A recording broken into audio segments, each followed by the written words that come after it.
A los que les sea posible abrir la cámara para tomar una foto de los que estamos acá presentes.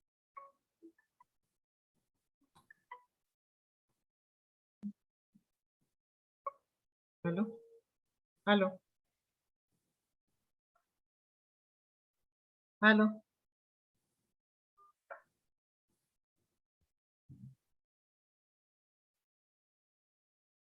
Hola, don Mario. Don Mario Calvo, se los presento. Don Mario es el artista de Ascopa. Él es el diseñador gráfico, es la persona que siempre hace todos los diseños para toda información, para las revistas de Ascopa, para todo lo que se refiere al artista de diseño gráfico, don Mario Calvo. De verdad que es un honor presentarlo.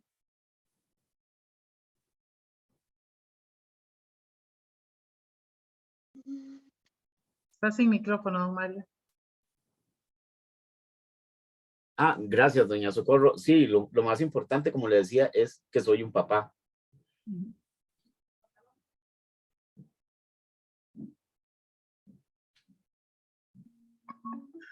¿Qué edad tiene tu hijo? Mi hijo tiene 32 años. Es 5 años menor que el tuyo. Sí. ¿Y cómo se llama? Se llama Mario Humberto. Qué bueno. ¿Y algún otro hijo más o tenés ese solo? Bueno, tiene un hermano 7 años mayor que él. Siempre me acuerdo, don Horacio, cuando usted vino aquí al Senarec y nos dio una charla. Mira.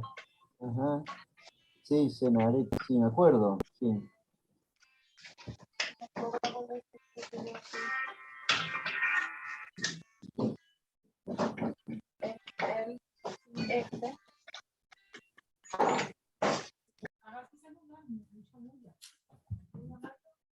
Pero ya hace unos cuantos años, Mario, de eso, ¿no?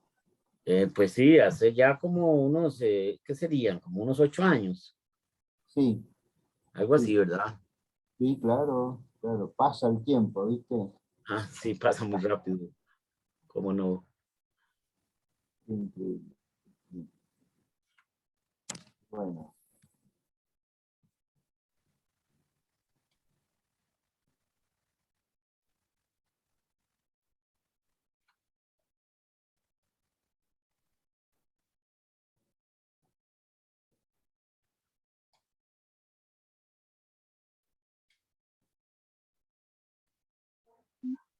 Socorro está sin micrófono.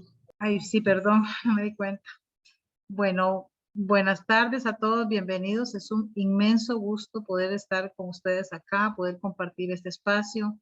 Para Ascopa un gran honor poder contar con la presencia de Horacio Joffrey. Para nosotros de verdad que es importante, ya ha estado acá en Costa Rica y hemos escuchado sus conferencias en varias ocasiones y sabemos del gran valor que tiene, tanto en congresos como en charlas que hemos tenido.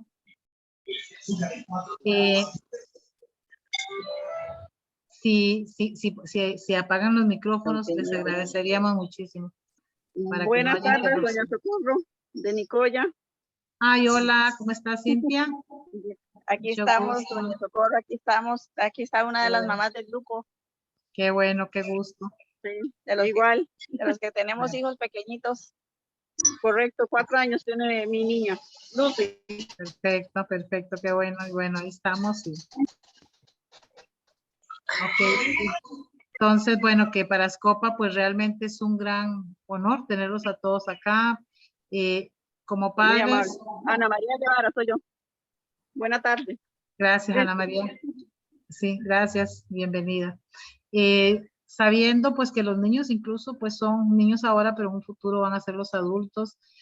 Eh, Como decíamos hace un ratito, conversando aquí fuera de la charlita, nosotros pues los adultos que tenemos acá, en su gran mayoría pues son personas, sobre todo con condiciones más severas, que no tuvieron los apoyos en el momento adecuado y que por lo tanto pues hoy día son mucho más dependientes, además de que posiblemente pues con más comorbilidades y que por lo tanto además de que el país como tal les debe mucho a estas personas, en este momento muchos compadres adultos mayores se requiere de grandes apoyos para tener calidad de vida, para que tanto la familia como la persona dentro del espectro del autismo pueda gozar de la vida que merece. Y es de ahí que buscamos a Horacio Joffrey. Yo siempre digo Horacio porque me acostumbré a decirle Horacio ya hace tantos años atrás. Siempre vi a Joffrey como apellido, no sé por qué Horacio, siempre pensé que era tu apellido. Y yo me quedé diciéndote toda la vida Horacio, yo sé que todo el mundo te dice Joffrey. Pero Sí, bueno, de verdad, perdón. no, porque es mi nombre de pila, Joffrey, es un apellido puesto como nombre, medio raro, ¿no? Porque siempre digo, vinieron de Francia, mi abuelo Antoine Galibert, con un señor Joffre que estaba casado con la hermana de mi abuelo. Entonces Ya, se murió ese señor sin descendencia y dijeron, bueno, hay que seguir usando el nombre. Entonces a mí me pusieron de nombre de pila. está, está Esa. bueno, pero bueno, es un nombre muy lindo, los dos nombres son muy bonitos. Y de verdad que sí, es un tema importantísimo para nosotros. Para hablarles un poquito de Scopa, Scopa es la organización pionera del autismo en Costa Rica, nació en 1986, pero se inscribió hasta 1995. Nuestra primera función siempre pues, fue la información y la divulgación en aquel tiempo en que nosotros como familia requeríamos de mucha información y por lo tanto pues que se inició de esta forma tratando de unir esfuerzos con organizaciones, sobre todo no tanto organizaciones sino como con los pocos profesionales que habían en el país para nosotros de alguna forma adquirir conocimientos que le dieran calidad de vida a nuestros hijos y buscando otros papás en el mismo afán de querer entre todos empoderarnos, aprender y pues tener lo mejor posible para nuestros hijos. Así que Ascopa en ese camino ha venido desde el 86, se inscribe legalmente en 1995 y en el 1996 crea el Centro Educativo Vocacional Ascopa, que inicia con los niños con edades superiores a 15 años, porque era lo que el Ministerio de Educación Pública hasta aquel momento les daba servicio. Nosotros creamos Ascopa precisamente por la necesidad de que nuestros hijos superiores a 15 años tuvieran una atención. Desde aquel momento de muy buena voluntad contamos con el apoyo del Ministerio de Educación Pública, nos tocó como organización crear nuestro propio espacio, ser los administradores, buscar todo el equipo y el material que se ocupara y de cierta forma pues hasta trabajar en las aulas en aquellos primeros momentos. Posteriormente nosotros ya tenemos, gracias a la Junta de Protección Social, que es aquí la institución que apoya a las organizaciones tanto de niños abandonados, adulto mayor, personas con discapacidad. Tenemos una propiedad nuestra que es donde estamos actualmente, en un lugar acá en Costa Rica que se llama Zapote y en San José. Este centro educativo desde el 96 hasta la actualidad es el único en su categoría en Costa Rica para la población directamente con autismo y que es adulto. Ya actualmente, al tener docentes del Ministerio de Educación Pública, tenemos que atender la población con las edades hasta donde el ministerio les da, o sea, a partir de los 21 años actualmente. Y así estamos. Actualmente tenemos una población en el centro educativo de 43 alumnos. La condición pues es de más moderada, severa a un leve, poquitos son los que hay más leve. Pero bueno, siempre se trabaja, tenemos un equipo docente muy bueno que nos aporta el Ministerio de Educación Pública, apoyo de la Junta de Protección Social, tenemos ya un terreno que es nuestro, que nos donó la Junta de Protección Social y estamos en proceso de construcción. Y bueno, en este camino pues también tenemos muchos proyectos a futuro, además del cercano que sería la construcción de un nuevo edificio ya más adecuado y adaptado y en una zona muy linda para tener un centro mucho mejor, con mejores condiciones, y pues proyectos a futuro de tener tal vez residencias, y así estamos, ¿verdad? Uno siempre sabe que la gente joven va acercándose, va dándole juventud, le va dando frescura a las organizaciones, pero los viejos tenemos tanto que todavía querer hacer que ahí estamos. Así que eso es Ascopa y de la mano de organizaciones tan importantes como APADEA, tan unidos como en ALAFE, queremos seguir actuando adecuadamente siempre en bien de la población con autismo en Costa Rica y a nivel, pues yo diría que uno siempre piensa que en esto somos uno solo, los países todos siempre tenemos pues el deseo de tener las mejores políticas y lo mejor para las personas con el autismo, con autismo. Así que bienvenidos todos y muy especialmente Horacio, de verdad un abrazo grande que nos una como países, que rompa fronteras y nos encantaría empezar a escuchar. Muchísimas gracias. Muchas gracias. Bueno, van a colaborar por APADEA, por el equipo nuestro, eh, César León, el colaborador directo que está allí, y Rina Jiménez. Así que bueno, Rina, ¿dónde está? Está Rina acá. Está también Patricia y también Ana María Jorge, y bueno, como le decimos el pastor a Marcelo López Gutiérrez. Así que en tus manos. Bueno, se nos ha pedido el adulto con autismo y las perspectivas. Vamos a tratar de dar unas perspectivas así muy generales, una charla más bien distendida. Los chicos abogados del equipo, ellos van a explicar algunas cuestiones más técnicas, lo que estamos haciendo en este momento en la Argentina y en otros países similares, en base más o menos al ordenamiento jurídico que somos símiles. ¿En qué medida también se hace esto en Costa Rica? Bueno, esto tiene sentido, como siempre decimos, con el impacto. Ahorita hablamos, ¿no? Perdón, por favor, si nos pueden apagar los micrófonos para oír a Horacio.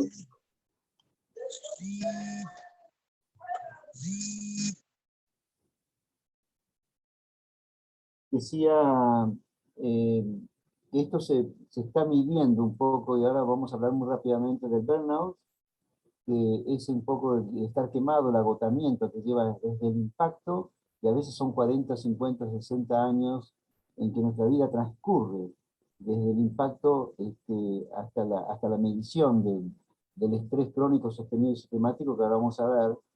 Bueno, yo la verdad, esto se llama una hipérbole. Bueno, muchos de ustedes sabrán lo que es una hipérbole. Es cuando uno quiere decir algo, tiene que hacer un extremo.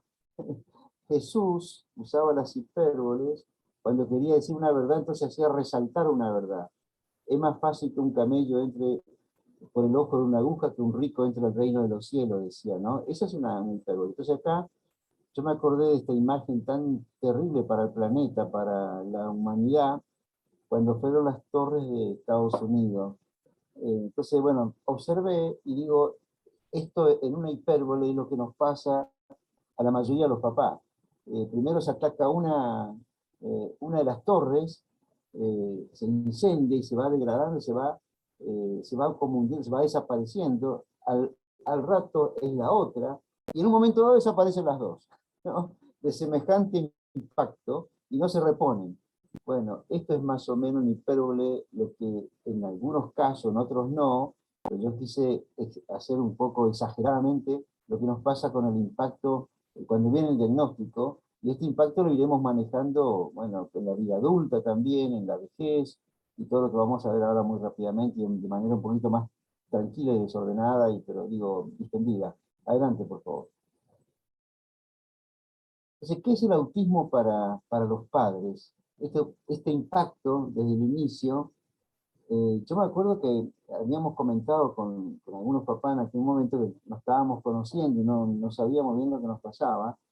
Y yo decía, es como que uno está ante la máxima perplejidad cuando ve un hijo así tan hermoso, son tan bellos, pero bueno, como dice Uta Frick, ¿no? Si acá hay profesionales o los propios padres pueden leerla, que el manual es muy bueno de Uta Frick, es la científica, ahora vive en Reino Unido, de origen alemán, es la que tradujo el escrito de Hans Asperger del alemán al inglés. Yo tuve la suerte de conocerla en uno de esos encuentros con Socorro que estuvimos, y la verdad que ella dice, nadie puede pensar que algo de una belleza tan cautivante en nuestros hijos, algo tan sutil en sus mentes puede hacer un fallo tan cruel para el propio niño y para la familia, ¿no? En fin, esto es más o menos rápidamente lo que pensamos con este impacto, y también nos mide a los padres cuán resistentes somos, o cuánto de vulnerabilidad tenemos. Una brusca y profunda alteración en la vida familiar. Adelante, por favor.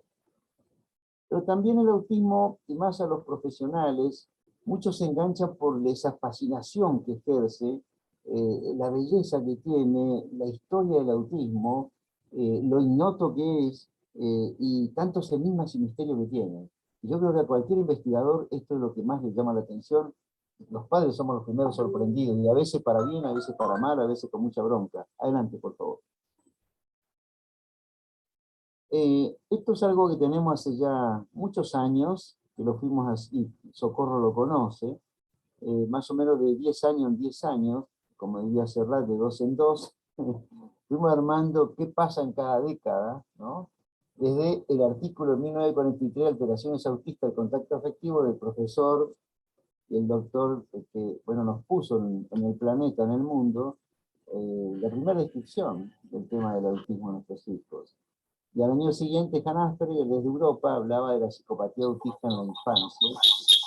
Bueno, según toda la ciencia, no se conocieron estos dos científicos, y sin embargo, nuestro amigo, conocemos lo que estamos acá, Adam Feinstein, dice que él escribió pruebas que sí que se han conocido, y que, según la hija de Hans Asperger, pero bueno, un lindo chisme, porque también de ese punto de vista, pensar que son las personas que definieron esta condición, o esta cuestión, esta patología, como fue en su momento, este tipo de discapacidad.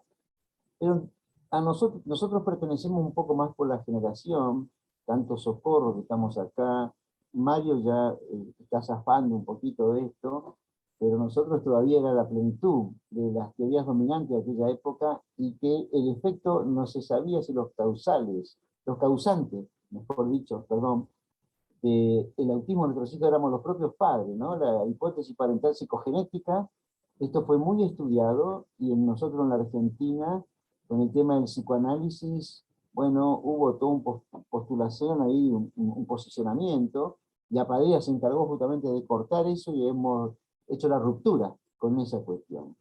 Y todas las historias que se fueron escribiendo, bueno, hay más de 50 películas en Hollywood, por ejemplo, desde historias muy lacerantes, hay películas argentinas también que, bueno, de adultos y con autismo muy severos, o el caso de Rayman, un Sabat, ¿no?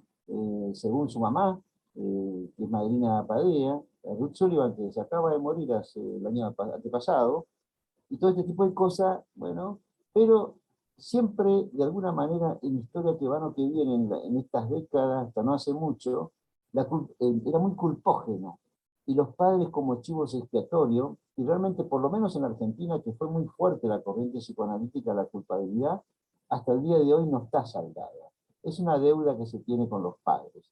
Los más jóvenes, por suerte, ya vienen pisando otro terreno. Y sobre todo, que sea del psicoanálisis o no psicoanálisis, hay un modelo muy fuerte responsabilizador en todo esto.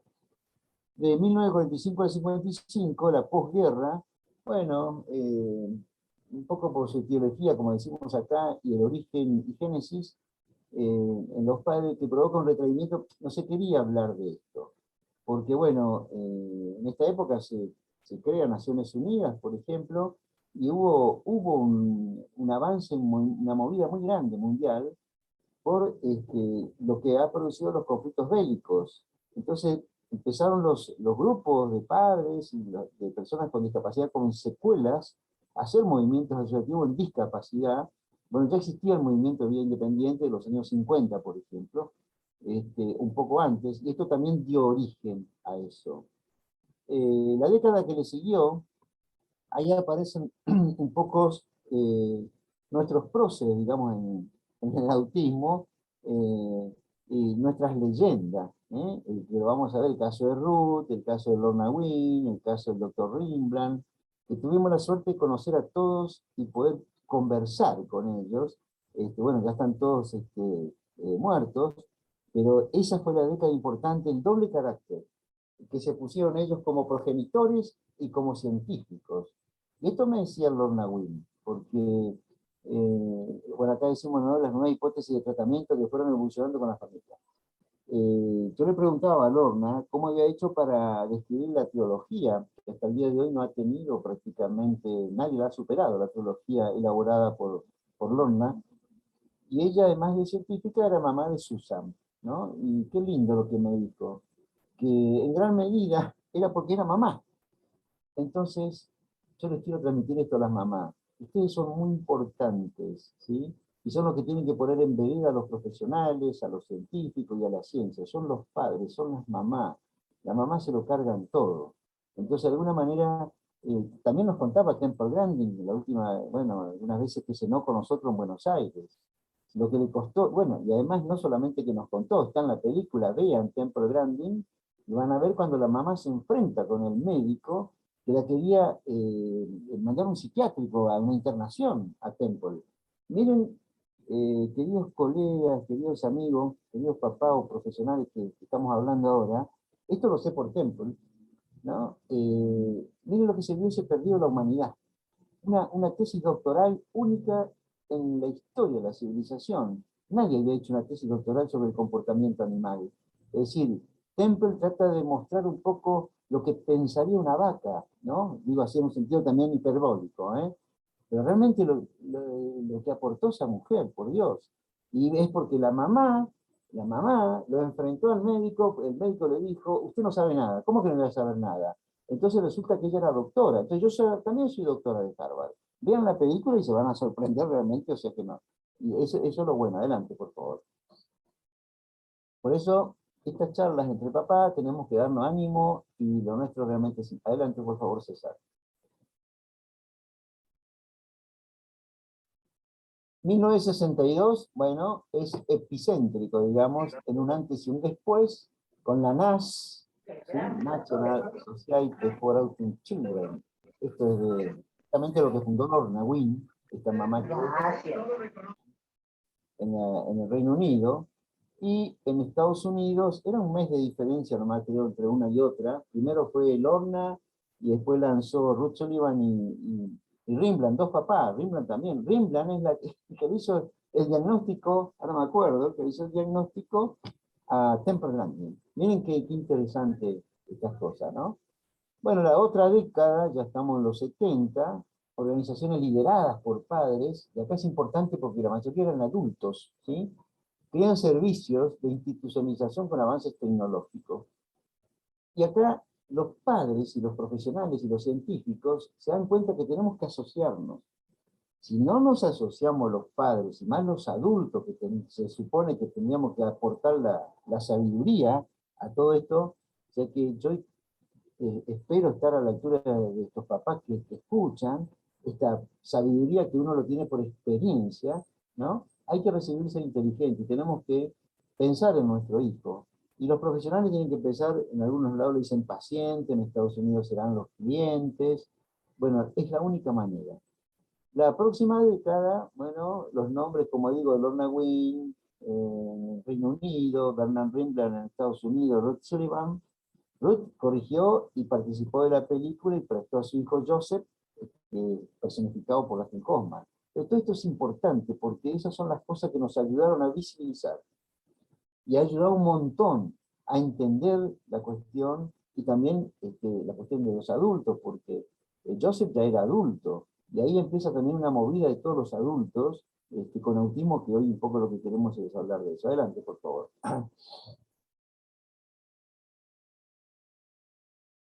La prevalencia, esto creo que si hay profesionales, no, y aparte hoy uno aprieta algo en internet y te vuelca todo esto. A mí me gustan estas charlas, o en la universidad, o en los posgrados, maestría, doctorados, etcétera, hablar de cosas que no están en los libros. Entonces, esto es conocido creo que por todo lo que estamos acá. Adelante, por favor. Hay una cosa sí que llama la atención, esta, la última. Fíjense, adultos. 5.500.000 adultos más o menos en los Estados Unidos. Estamos hablando de una población de varios cientos de millones, también con la inmigración que ellos tienen. Pero hay 5.500.000. Yo creo que esto cambió mucho ahora. Y hay un 2,21% de personas adultas con autismo, pero yo creo que son mucho más.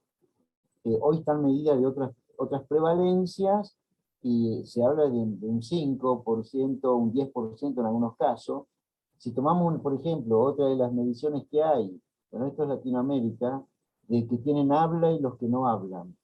Se discuten en los consorcios internacionales estas cuestiones, y bueno, hay como como indicadores así, como, digamos, sondeos, pero no hay casi cálculos matemáticos, pero se cree que un poquito más del 50% tiene lenguaje, hablan, y el otro no hablan, pero los que hablan también tienen dificultad en la comunicación. Entonces, todo en el autismo nunca dan 2 más 2 dan 4, todo es relativo, con todo respeto, ¿no? Con algunos datos ciertos que hay, obviamente. Este es un dato que acá dice la Comisión Económica, la CEPAL, que es muy valioso, porque esto lo usamos en ALAFE. Somos más de 600 millones de habitantes, si tomamos toda esta cantidad de veintena de países que somos, ¿sí? El 15% acá sí hay un dato que es uniforme en prevalencia planetaria, digamos, y todos los consorcios internacionales coinciden. Y esto más que nada, nosotros como líderes, es lo que tratamos de transmitir en el mapa político y de los votantes de cada país. Entonces este 15% es significativo. Hasta no hace mucho había cifras muy conservadoras, ¿no? Y costaba llegar al 15. Y hoy prácticamente la cifra conservadora sería el 15, ¿no? 94 millones de personas en Latinoamérica, es impresionante el número para todos los políticos y bueno, los líderes y los presidentes de nuestros países. 11 millones de personas que podrían estar en el espectro. Adelante, por favor. Es mucha cantidad de gente. En esto tampoco, hay lectura de sobra. Los chicos del equipo de Apadea, César, bueno, son muy estudiosos, muy aritméticos, muy precisos, muy profundos, pero esto César no lo sé bien, entonces él lo puso y directamente lo copió lo extractó, mejor dicho, del DSM-5. Así que lo pueden leer ahí. Lo que sí sabemos que en un nivel general, global, manejamos grado 1, que necesita ayuda, grado 2, necesita una ayuda especial, y grado 3, ahí estamos en los papás que ya somos grandes, y bueno, y en algunos casos, el caso mío, personal, Nacho tuvo los componentes de varios, digamos, no solamente retraso del sueño, trastornos alimenticios, ¿cómo es? Inmadurez. Lo peor de todo tuvo Ignacio, que son los componentes de la agresión, la autoagresión, la automutilación, y bueno, eso realmente es una vida imposible en una casa, vestido como astronauta mucho tiempo, ¿sí? Años, hasta que encontramos, y hoy por suerte Nacho tiene su lugar. Ahora hace tiempo le vamos a pasar un videíto de 15 segundos donde él trata de hacer algo de la vida diaria, ¿no? Bueno, uno mira la cantidad de años que estuvimos con él para que por ahí mueva una cuchara o vaya a una verdulería y pueda transportar una papa por ahí. Pero bueno, son logros, ¿sí? Entonces, severo, leve, y llegamos al Asperger, que bueno, ahora ya no se llaman más Asperger por su descubridor, ¿no? Un poco lo que veíamos al comienzo, sino que bueno, hay toda una discusión que no me voy a meter acá porque esto es más para los profesionales, y los investigadores, y los opinólogos académicos, Pero sí nosotros también en la pediatría tenemos todos estos tipos de severo, leve y aspergeriano, también, bueno, hay toda una discusión de alto funcionamiento, no nos vamos a meter en eso porque hay literatura de sobra. Lo único que sí sabemos que hasta el DSM-4 era categorial, entonces a los papás nos ubicamos, bueno, ¿dónde estamos? ¿En qué categoría, no? O autismo, o síndrome de Rett, o desintegrativo, o el Asperger, era otra categoría, o si no estábamos nada de eso, era, bueno, no especificado. Era más fácil para nosotros. Ahora, el DSM-5 es muy técnico, es muy profesional, muy interpretativo, ¿sí? Entonces es dimensional. 3 elementos nucleares que se toman, ¿no?, de la teología, y con eso se mide y se hace un poco un diagnóstico y un diagnóstico diferencial. Adelante, por favor. Y ahí vamos a aparecer nuestros adultos, qué diagnóstico tenemos, hay diagnósticos tempranos, diagnósticos secundarios, en la adultez, las necesidades, las herramientas, los apoyos. Los adultos estamos más complejos en este tipo de afirmaciones o, digamos, de preguntas, de interrogantes, y de estudiar un poco la cosa. Por ejemplo, en nuestro país, en Argentina, yo veía muy mal cuando era joven, porque digo, bueno, un certificado, el CUT, Certificado Único de Discapacidad, que le abre la puerta a los servicios y al Seguro Social para que le paguen los tratamientos, ¿cómo puede durar 10 años? O sea que, Nacho, en 10 años es como que se le fue... Y sí, y ahora me doy cuenta que Nacho tiene casi 40 años, y lo importante es que es periódicamente. Porque el caso de Ignacio mejoró en algunas cosas, en algunos autovalimientos, y sobre todo en la agresión y la autoagresión es donde más mejoró, pero por ejemplo tiene otras consecuencias, que está muy deteriorado su cuerpo, digamos, hay un gran desgaste, un gran compromiso de todo su cuerpo, y bueno, muchos de ellos terminan con trastornos de la marcha. Esto atenti, los papás grandes no se pongan mal por esto, porque son casos muy, digamos, muy aislados, no son los más, son los menos. Pero en el caso de Ignacio, porque realmente la severidad fue agresiva y fue muy fuerte en él, de tal manera que el deterioro es muy grande. Pasa lo mismo con Sol, la hija de Jorge Del Hoyo, nuestro presidente ejecutivo de la PADEA. Tuvo más o menos un nuevo proceso. Bueno, de hecho nos conocimos hace casi 40 años con Jorge, desde entonces nuestra amistad. Sol es nada más que 2 años mayor que Ignacio. Y ella también tuvo un tema de trastornos de la marcha. Y cuando ya hay trastornos de la marcha, bueno, están los apoyos, son las sillas de rueda y otros mecanismos, digamos, para su vida adulta. Entonces ahí se nota bien el transcurso del tiempo en la vida adulta. Acá vamos a tener en cuenta para planificar esto justamente, que nosotros somos grandes, y se habla poco, recién ahora se empieza a hablar del adulto, del autista adulto, de la persona con autismo adulta. Entonces los marcos legales vigentes, el estado situacional de la familia, transición a la vida adulta, este es el punto. ¿Cómo hacemos la transición? ¿Cómo nos organizamos? Si estamos en entidades, si tenemos grupos de pertenencia, qué servicios tenemos. Esto es un tema que hoy nada más que lo vamos a leer los títulos, porque no vamos a resolver nada. Porque los servicios, yo le diría, por ejemplo, bueno, que estoy estudiando el tema hace muchos años, y el principal problema que tenemos son los financiamientos. La militancia, bueno, y esto es importante, que está de moda ahora la militancia. ¿Qué es la militancia? Para nosotros el compromiso y la participación, tanto de la familia como de los científicos, los investigadores, ¿sí? Que al comienzo estábamos todos en la misma movida, pero ahora, bueno, los padres tenemos nuestro movimiento, nuestra sociedad de pertenencia, los profesionales también, lo importante es que podamos compartirlo. También como persona física, o nos organizamos como ONG.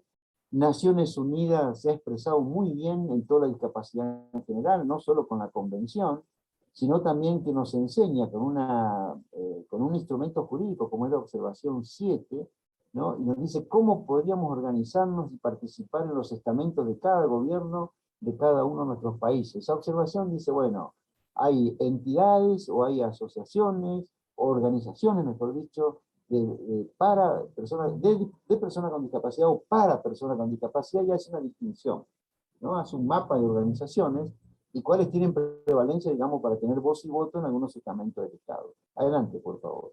Lo que sí, nosotros con los años, estas son las acciones legales que Esto lo aplicamos en Argentina, quizás en Costa Rica hay otro mecanismo parecido, o no lo hay todavía, porque ahora vamos a ver el derecho comparado costarricense. Bueno, hay la ley de autismo que tuvo mucho que ver, las copas, felicitaciones. Nosotros en algún momento pudimos opinar y nos han invitado, estuvimos en el Parlamento costarricense de San José, con los abogados, con los diputados.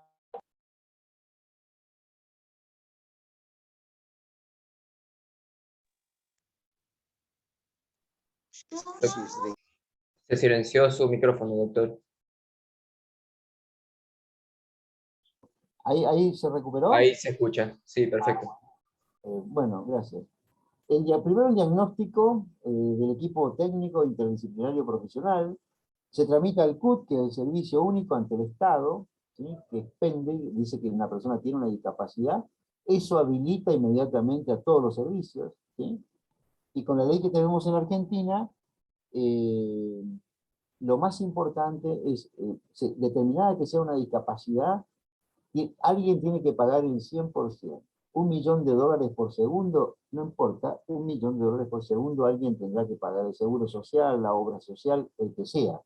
La ley lo dice así, tanto nosotros tenemos obras sociales sindicales, tenemos obras sociales públicas o privadas, bueno, acá, o prepagas, ¿sí? Bueno, todo el sistema de salud tiene que pagar.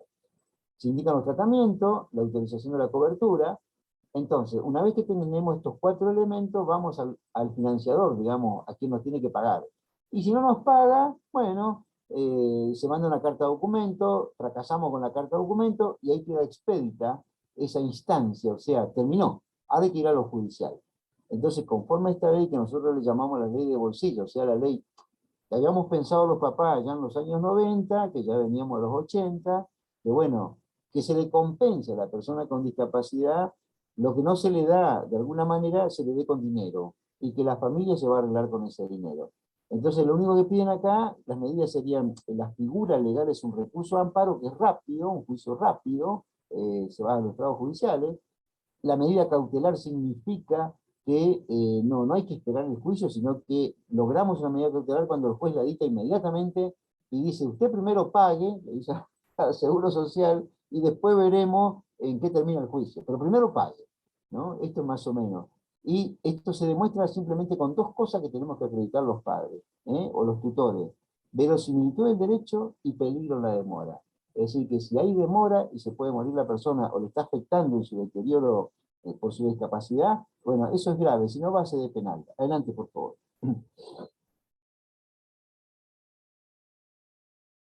Bueno, la jurisprudencia, yo pongo a mi propio hijo Ignacio, que lo hemos trabajado con nuestra psicóloga y abogada, Marita Mulé, que la verdad que un éxito. Hemos logrado 3 amparos y varias medidas cautelares, donde Nacho pueda tener hoy, siempre más o menos tuvo un costo entre $2.500 y $3.000.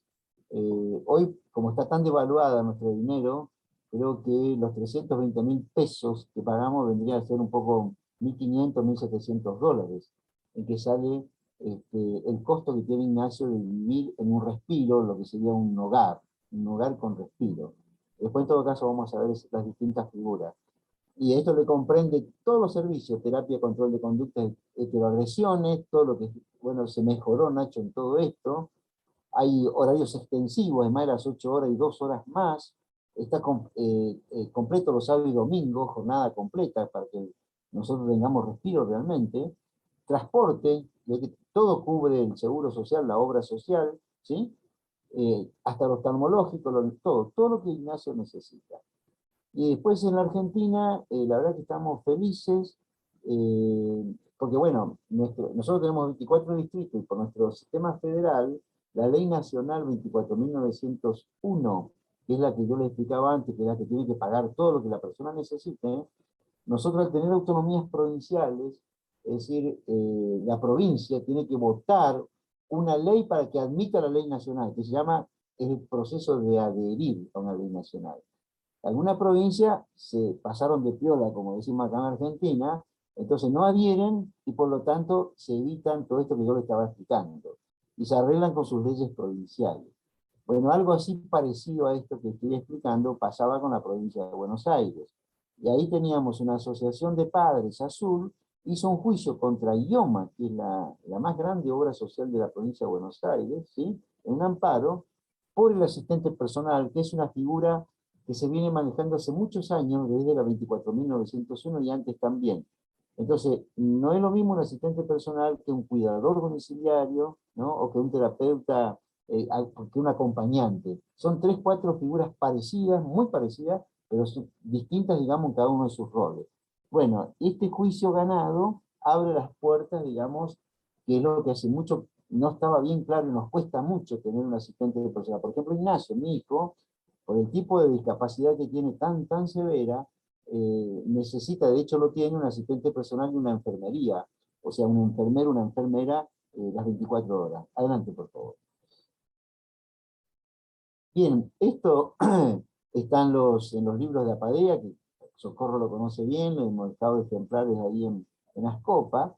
Bueno, ¿qué nos dice cada país? Costa Rica, ya que estamos en Costa Rica. Hay una ley de oportunidad en la CONAPTI, que también hemos estado y conocemos. Y finalmente, la ley de autismo, la ley 9940 del 21, ¿no? Así que felicitaciones por eso, y bueno, y hay que aplicar esto. Adelante, por favor. Bueno, seguimos con los marcos legales, que no viene al caso que nos detengamos acá.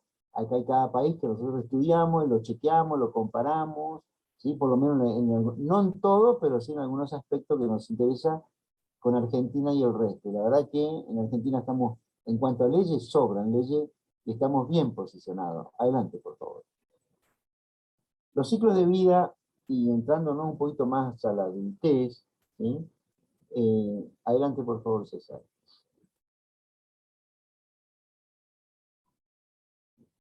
Esto también hubo un agradecimiento especial a Shalop y Verdugo, el español, Miguel Ángel. La verdad que el trabajo que viene haciendo Miguel Ángel es increíble. Y es joven, una persona joven todavía, ¿sí? Shalop es un poco más grande. Ellos han dado un aporte importante. No digo nada nuevo, están todos los libros, están en internet, así que no les voy a enseñar nada, simplemente lo recordamos acá, muy rápido. No se puede hablar de discapacidad en el mundo de hoy si no hablamos de la calidad de vida, tanto para neurotípicos como para el mundo de la discapacidad. Tenemos que hablar de la calidad de vida, y a eso tiende el mundo, gracias a Dios que tiene el mundo. Es el estado deseado de bienestar que tenemos las personas, y esto da el derecho a la felicidad. Hay convenciones ya sobre el derecho a la felicidad, hasta prácticamente normativamente se está hablando del derecho a la felicidad, no como exigencia, pero como un deseo y como, digamos, un objetivo que tiene que tener cada Estado. Es multidimensional, como dice acá, tiene componente, bueno, etcétera. Y las dimensiones es re interesante porque hay mucho formulario, mucha cosa para hacer acá, para aprender, cómo medimos la calidad de vida, ¿no? El desarrollo personal, la autodeterminación, relaciones interpersonales, etcétera, etcétera. Y la focalización en los derechos, bueno, en los últimos 20, 25 años pasó a ser algo central en la discapacidad. Y costó mucho porque primero era interpretar los derechos, segundo hacer legislaciones de que las personas con discapacidad y con autismo tengan derechos. Y después, últimamente, nos costó mucho aprender, ¿sí?, a ejercerlos. O sea, los propios abogados no sabíamos ejercer o no se sabía ejercer los derechos. Fíjense cómo es la evolución, ¿no? Cómo va la discapacidad, es como se dice, ¿no? Está en continua evolución. La etiología misma, de aquí a unos años hay que saber qué es autismo y qué no es, pero hoy se ha movido más que nunca la etiología en evolución. Y bueno, en estos conceptos también. Fíjense, yo hablo por lo que más conozco, que es el derecho. Entonces, primero en buscar leyes, primero en focalizar, digamos, que le corresponde el derecho a una persona con discapacidad, con autismo. Después ejercerlos, porque es difícil aprender a ejercerlo, no cualquiera ejerce los derechos. Bueno, pasamos como una década tratando de aprender, 2 décadas de ejercerlo, y bueno, y por suerte, y gracias a Dios, ahora estamos en el limbo, porque estamos disfrutando y gozando de los derechos. Entonces, leyes, ejercer los derechos y disfrutar de los derechos, gozar de los derechos. Y más tiene que gozar la persona con discapacidad. Adelante, por favor. Y más las personas adultas. Bueno, qué tema este, ¿eh? Se habla del viejazo, se está hablando mucho ahora por suerte y gracias a Dios. Bueno, tengo un amigo, es juez de la Nación y también tiene 10 hermanos, dos hermanos con discapacidad, es una persona muy conocida, ha escrito como 20 y pico de libros sobre derecho y últimamente ha escrito unos cuantos libros sobre un poco el tema entre la discapacidad y el abogado de la Padea también, el doctor Javier Dubá, que es un encanto. Ahora con él aprendimos un poco fideicomiso, y él habla, ya tiene 2 libritos sobre el envejecimiento, ¿no? Y claro, si vemos cómo se corrieron las edades, ¿no? Entonces, medio en broma, pero en serio, ¿no? Hoy la adolescencia es hasta los 42 años, más o menos. Aquí le llamamos adultez. Y bueno, ahí Eduardo hace una escala un poco, cuándo sería la etapa adulta, ¿no? Y sí, si la adolescencia se corrió hasta los 42, bueno, ahí ya cada uno de nosotros podrá pensar. Y si uno va a los clásicos, yo creo que lo mejor, me acuerdo cuando estudié filosofía, vi esto, ¿no? Marco Tulio Cicerón, cuando escribe el tema de la, bueno, de la senilidad, la senectud, el arte de envejecer, fíjense, 44 años antes de Jesús. Miren qué maravilla esto, ¿no? Ya se hablaba de esto. Claro, entonces cuenta Marco Tulio Cicerón que él dice que se iba a poner a escribir algo medio tedioso, triste, traumático. Y resulta que a medida que iba escribiendo, se sintió liberar el peso de la vejez inminente, dice, ¿no? Dice que no, es tan, no hay que mirarlo así. No solo disipar las molestias de la vejez, sino convertirla en algo dulce y satisfactorio. Así que, mi queridos papás, aquellos que pasamos los 60 a leer Marco Tulio. Habla bien. Y hoy ya hay un poquito más, nosotros también estamos escribiendo sobre el envejecimiento, no solo de los padres, sino también de las personas adultas con discapacidad. Entonces, hay un dato interesante en el envejecimiento, ¿no? Y etario de las personas, del mapa de las personas con autismo, y especialmente con Asperger. En Argentina tenemos ya varios casos en Alpradea en que, bueno, el papá de 60 años o de 50, mejor dicho, se ha hecho el diagnóstico aspergeriano. Y resulta que el abuelo también era aspergeriano y el nieto también. Entonces ya tenemos 3 generaciones con un diagnóstico más preciso. Entonces esto va creciendo, da que hablar. Entonces la vejez, el envejecimiento, primero fíjense lo que estamos, cómo vamos, ¿no? En la evolución de la etiología, en la evolución de la humanidad y en la velocidad. Yo creo que la pandemia vino a poner una velocidad intermedia, ¿no? Y nos obligó a pensar en la velocidad de para dónde va el mundo, o para dónde va el derecho, para dónde va la discapacidad, para dónde va la ciencia, o lo que sea, o los gobiernos, o el sistema de la democracia. Y la velocidad que nos impone acá, la pandemia nos ayudó a pensar esto, ¿no? Bueno, ¿cómo es el envejecimiento? ¿Qué pasa con los adultos, las personas con discapacidad? Entonces, nos vamos buscando. Adelante, por favor.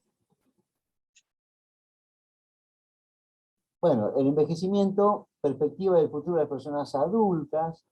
Esto fue el extracto. Hay varios consorcios internacionales o congresos de científicos que hemos participado, que nos invitan los amigos, que son padres de distintas nacionalidades, ya sea en Estados Unidos, en un país del norte o en Canadá, o en la propia Europa, Europa Central, básicamente. Y creo que todos los que estamos acá, algo sabemos de Patricia Howlitz, que, no sé, para mí como papá es una de las más importantes, y esto fue en Burgos, no me acuerdo el año, que fue, creo que fuimos varias veces a Burgos, pero creo que esta fue la última, en el 2014, un congreso re lindo, que cumplían 30 años, Simona Palacio y la Asociación de Padres, donde casi muchos de nosotros nos formamos ahí, sobre todo toda Padea, con Rivier nos formamos gran parte allí. Allí está José Luis Cuesta, por ejemplo, que si ustedes quieren saber los expertos de calidad de vida en autismo, es José Luis Cuesta Gómez, que es doctor en eso, ¿no? Y por supuesto Verdugo, que es para toda la discapacidad. Y tuve la suerte, yo la conocí a esta científica, a esta profesional, y bueno, le hice varias preguntas sobre Ignacio. Y me encantó la humildad de Patricia. porque bueno, ella habló y escribió, esto es la conferencia de ella, el acta de ella, ¿no? Que está publicado. Van cambiando los síntomas, y esto nos pasó con Ignacio. Ignacio cambió los síntomas a medida que iban pasando las décadas de su infancia, bueno, la prepubertad, la pubertad, todas las etapas fueron muy distintas de Ignacio, y más en la adultez, cuando empezó la adultez. Y el equipo médico, como dice acá, debe adecuar esas cosas a las nuevas manifestaciones de la vida adulta. Y acá hay un problema para el equipo técnico, ¿cómo va siguiendo esa evolución también? ¿Cómo la va adecuando? Por eso esto es coincidente con lo que les comentaba antes. Cuando nos hacemos adultos y nuestros hijos se hacen adultos, es muy importante la revisión periódica, porque tienen más necesidades, o cambiaron las necesidades que tienen otras. Es así de simple. Nacho, por ejemplo, la silla de rueda como apoyo, la enfermera, y antes no tenía eso. Antes le dábamos con el TCC a full, ¿sí? Con el conductismo, para corregir conductas de él, por ejemplo, ¿sí? O el tema de la alimentación. Bueno, todo esto lo que fuimos aprendiendo, que no se enojen, que no se impresionan los papás jóvenes, porque ellos van a tener todo esto ya más solucionado, no como nos pasó a Socorro y a mí, algunos otros padres grandes que hay acá, pero sobre todo Socorro y yo, que debemos ser los mayores, ¿sí? Que tuvimos que pasar por todo esto. Los mayores de 22 a 55 años se mejora la reciprocidad social. En los adolescentes y jóvenes adultos comienza la disminución de los problemas de comportamiento. Bueno, todo esto está dicho acá en 2 renglones, pero es mucho más interesante y mucho más importante llevar escalas de seguimiento de esto. Esto me acuerdo que nos había anticipado Ángel Rivier. Nos dijo, cuando Nacho era más chico todavía, tenía 10 años, que conocimos a Ángel, u 11, nos dijo, bueno, en algún momento Nacho va a mermar esto, y nos dio este ejemplo que coincide con Patricia Hollins. Nos dijo, después de los 20 quizás tengan que 10 años más luchar con esto, Nacho va a dejar el casco y va a dejar todo. Y dicho y hecho, que el gran ángel del autismo, porque se llamaba Ángel Rivier, nosotros le decíamos el ángel del autismo. Y la verdad que nos animó y nos ubicó y nos ayudó muchísimo el ángel del autismo a las personas adultas, sobre todo los papás grandes. Y él tenía mucho conocimiento de toda la adultez.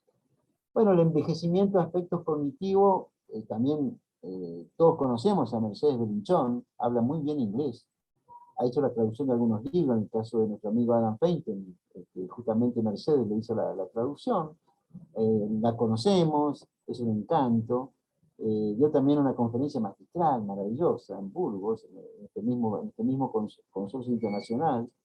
Dice, se llegan a conocer más ancianos con TEA. Esto es un dato. El envejecimiento progresivo de la población en general, el colectivo de TEA y sus familiares en particular, evidencian necesidades urgentes de tipo, ojo con esto, tipo legal. Recién Socorro hablaba un poco de lo que en los planes que tiene ASCOPA. Bueno, es urgente tener leyes, tener encuadramientos legales para el adulto. Entonces, bien, Socorro, hay que apuntar a eso. Y también conseguir el financiamiento para los servicios, ¿sí? Es necesario entender científicamente qué cambios provoca la edad en las conductas. Y esto también es otro aspecto importante, pero esto llevaría un curso entero poder explicar esto, ¿no? El funcionamiento cognitivo y bueno, como siempre se ha definido el autismo, donde se dice que está comprometido la neuroanatomía y la neurofisiología del cerebro, el funcionamiento del cerebro de nuestros hijos, ¿no? Acá se habla de neurobiología de los adultos con TEA. Adelante, por favor. Pero estos son temas más de el amigo, que es un encanto escucharlo ahí en Costa Rica, lo escuché en tantos lados, también lo escuché acá en Burgos, justamente, a Manuel, Socorro. Esto es una charla de Manuel, que también es abuelo ahora. Casanova, tan linda persona. Es un encanto que habla muy bien de todo esto. El encuadre temporal. Bueno, resulta que cuando nos pasa esto, sobre todo los gobiernos y también gran parte de la ciencia, no se acuerdan que el periodo más largo de la vida de un ser humano es la etapa adulta. Entonces, chicos, ¿qué está pasando que nunca pensamos los adultos? ¿Por qué pensamos del diagnóstico?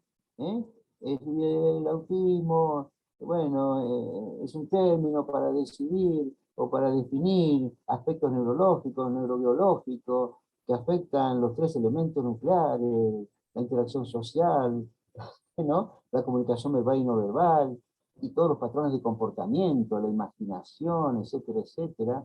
¿eh? Y no pensamos en los adultos. Está muy bien que pensemos así. Cuando más preciso y más detección temprana tengamos, va a ser mejor el pronóstico, obviamente. Pero en algún momento hay que pensar que a partir de los 14 años no hay nada, de los 15. Bueno, a nuestra edad, en la mía por lo menos, resulta que si yo fuese autista, en los últimos 40 años no tuve nada hecho para mí, ¿no? Como, digamos, bueno, eso es lo que los movimientos asociativos, las ASCOPAS, las APADEA, las aguas en Guatemala, nuestra amiga Karen, todos estamos trabajando, nuestros amigos de Paraguay, de todos lados, estamos trabajando en esto. ¿Qué hacemos con la etapa más extensa de la vida? Que es programas y políticas públicas que no existen en la mayoría de nuestros países. Los adultos que hoy existen han crecido y vivido y se han desarrollado bajo el modelo médico asistencialista. Es verdad, que hay un hegemonismo médico céntrico asistencialista, encima el discurso muy biológico, y se habla siempre de la internación. Se acabó, eso no queremos más. Y otro, hay que dar vuelta a la página, a otra cosa con la vida adulta. Y bueno, culturalmente sí tenemos la idea de la niñez. Una vez ya crecido, la gente lo sigue tratando como niña. Ay, pobrecito mis niños. Y no, son hombres, son señores, son adultos. Y bueno, acá este es un material que lo escribimos, esto es de parte del equipo técnico de APADEA. Bueno, esto es de la Argentina, el PMO, porque se habla mucho, sí, cambió el sistema de salud. No cambió nada. Es decir, todo nada más que son parches. Porque en Argentina, el hegemonismo médico, por suerte, gracias a Dios, cambió en los conceptos y poder trabajar con ellos. Tenemos los mejores médicos del mundo y tenemos los mejores profesionales del mundo. Obviamente que es así en nuestro país, en mi país.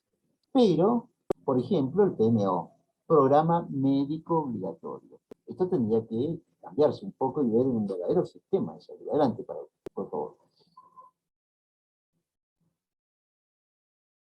Este cuadro no es nuestro, es de la Fundación Tutorial con Gots Autisme. Bueno, esto es, ¿cómo se llama? En Barcelona, donde nos capacitamos allá por los 90, comienzos de los 90.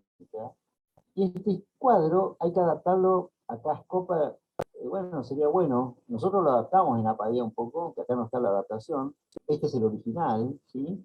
Y bueno, la familia Roca, John Roca, bueno, ya tendría 100 años, en este momento John ya falleció, su mujer también. Nos queda un amigo, Francesc Cuixart, que fue medio autor de esto cuando era muy joven, y creo que este es un cuadro importante, hace las necesidades del adulto que sobre esto tenemos que adecuarlo y trabajar. Adelante, César, por favor. El proceso de transición a la vida adulta. Bueno, acá, por suerte, hay una cabeza mucho más abierta a nuestros profesionales que esto lo entienden y lo están aplicando. Costó mucho, pero nos vamos adecuando, nos vamos metiendo en esta cosa. Dice, a la vida adulta y al mundo del trabajo, bueno, y cada vez se está hablando más el empleo útil.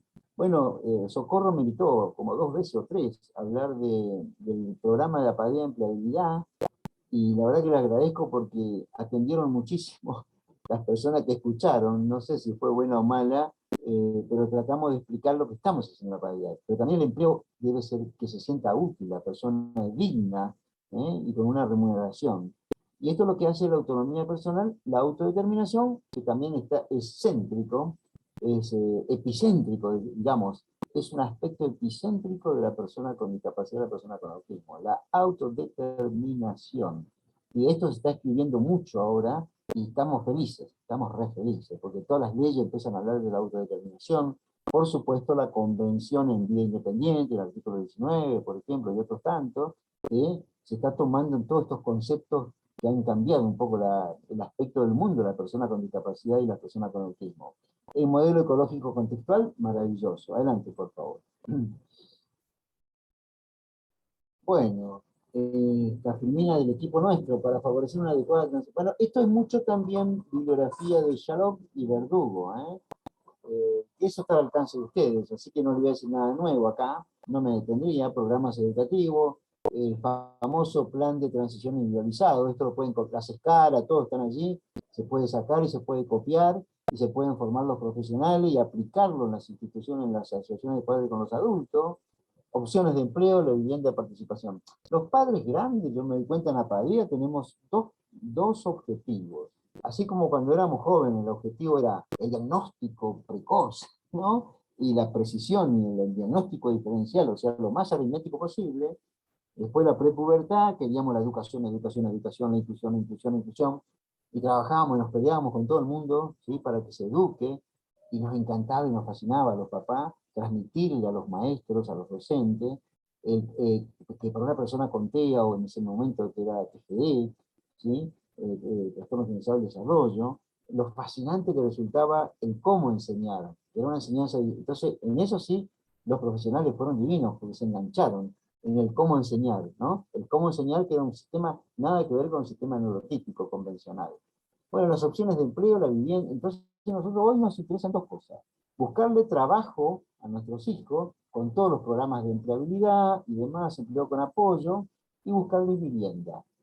Claro, esto lo vimos en países de primer mundo, por decir algo. Yo creo que lo que más me impactó a mí, que creo que vamos todos por buen camino, nosotros creo que en 10 años vamos a estar igual, si Dios quiere. El ejemplo de Canadá, por ejemplo, el estado de la provincia de Manitoba, en Winnipeg, ¿no? Yo pude ver 400 viviendas del municipio a personas con discapacidad. Entre ellos, un gran número de personas con autismo.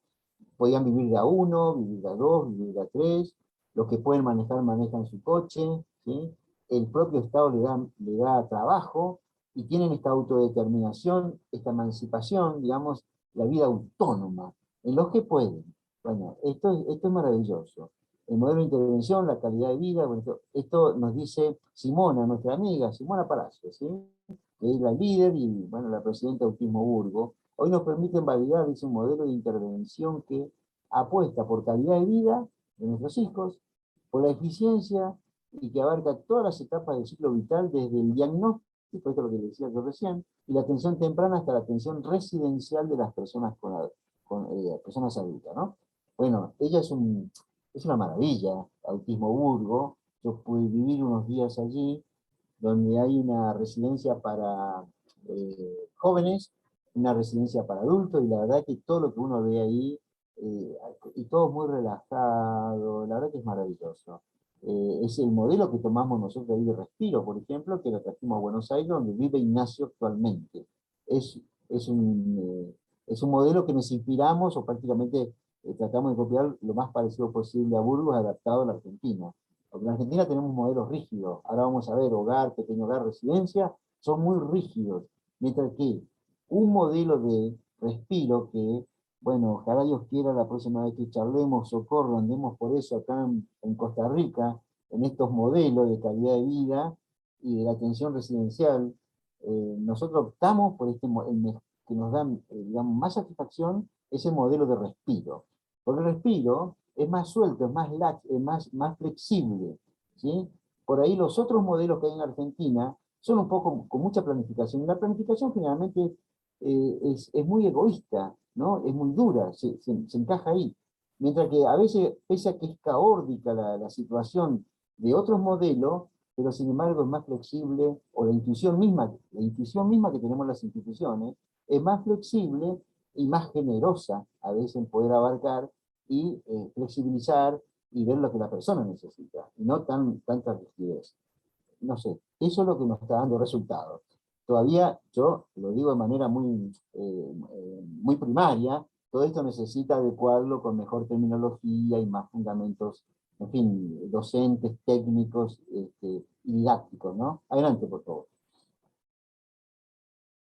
Bien, son muchos los elementos que favorecen el desarrollo exitoso. Esto no es nuestro, esto es de Verdugo, Yalop y la bibliografía que hay, ¿sí? Bueno, acá está de vuelta la autodeterminación. O sea, el principal agente causal de la vida hace elección y toma decisiones. La planificación central, bueno, este es un principio que dio que hablar. Ríos de tinta se han escrito y se están escribiendo con la planificación centrada en la persona.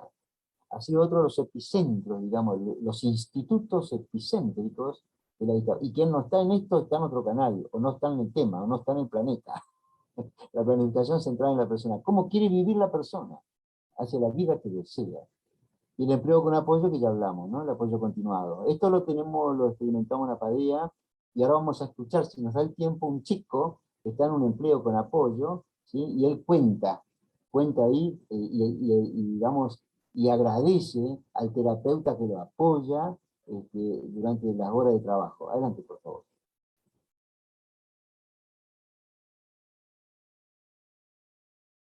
César, nos fuimos a la... Se me fue el power. Ah, Hola, ahí mi volvemos. nombre es Isaac. Gracias al programa de inclusión laboral de APADEA pude conseguir mi puesto actual en Ketchum. Desde APADEA hicieron que el proceso fuese muchísimo más llevadero que en cualquier otra condición.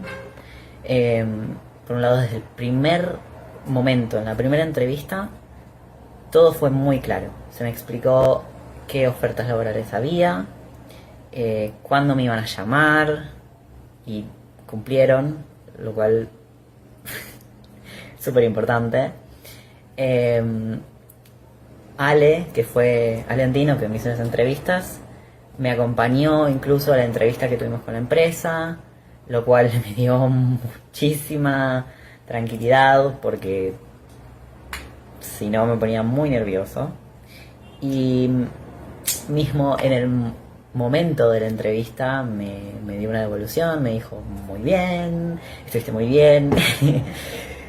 Eso me hizo sentir bastante seguro y efectivamente me dieron el puesto.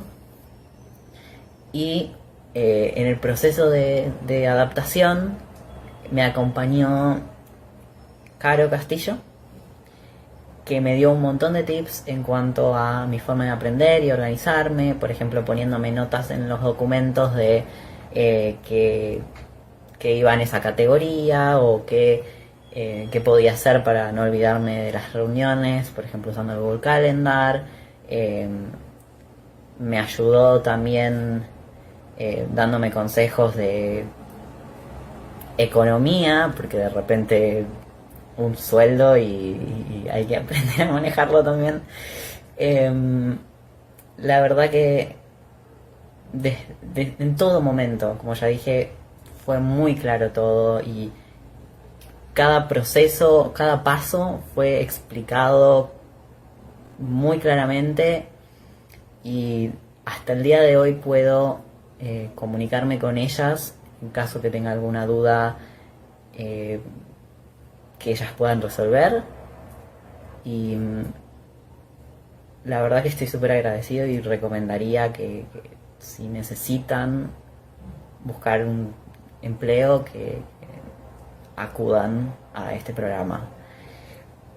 Así que nada, eso fue mi experiencia. Qué bueno, qué simpático.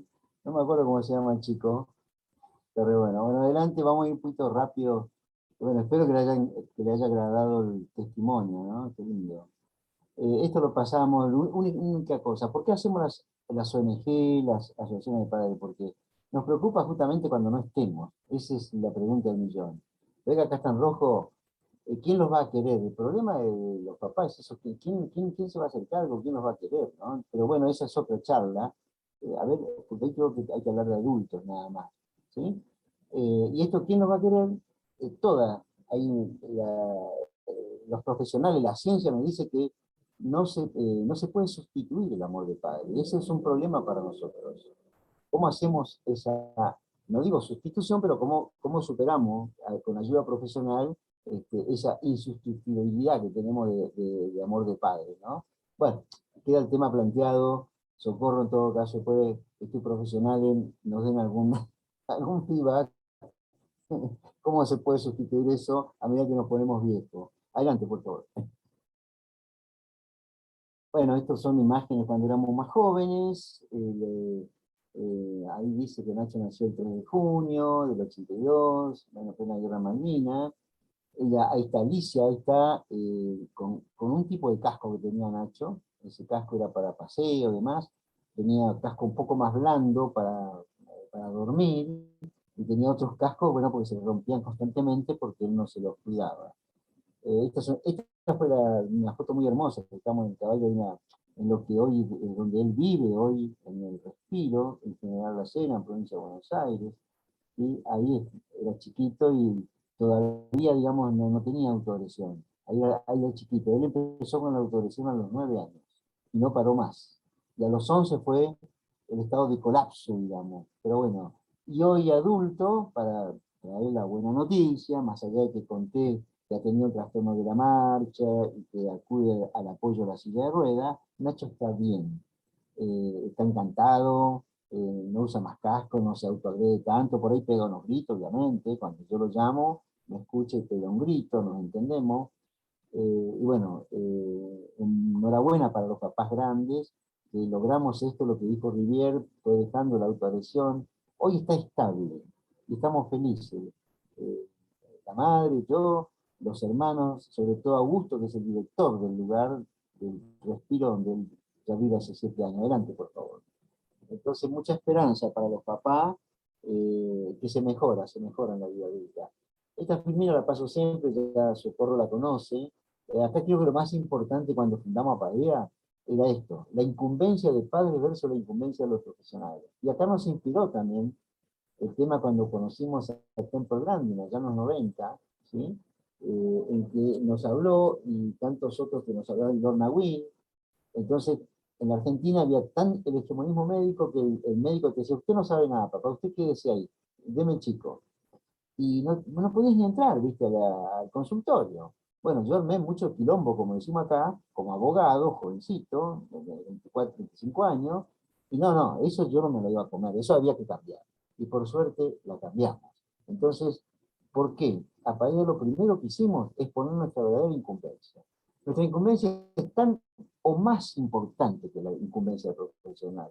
¿Respetaremos la incumbencia profesional? Bueno, porque acredita, digamos, obviamente, con todo respeto, un diploma que lo acredita como médico, como psicólogo, como lo que sea, pero nosotros tenemos el documento que tenemos la incumbencia de padre, y es mucho más importante que todo eso. En todo caso, ambos vamos a pensar, y el profesional tiene la obligación de pensar en el bienestar de mi hijo, de la persona que necesita. Y yo como padre tengo la obligación de pensar en mi hijo que me necesita.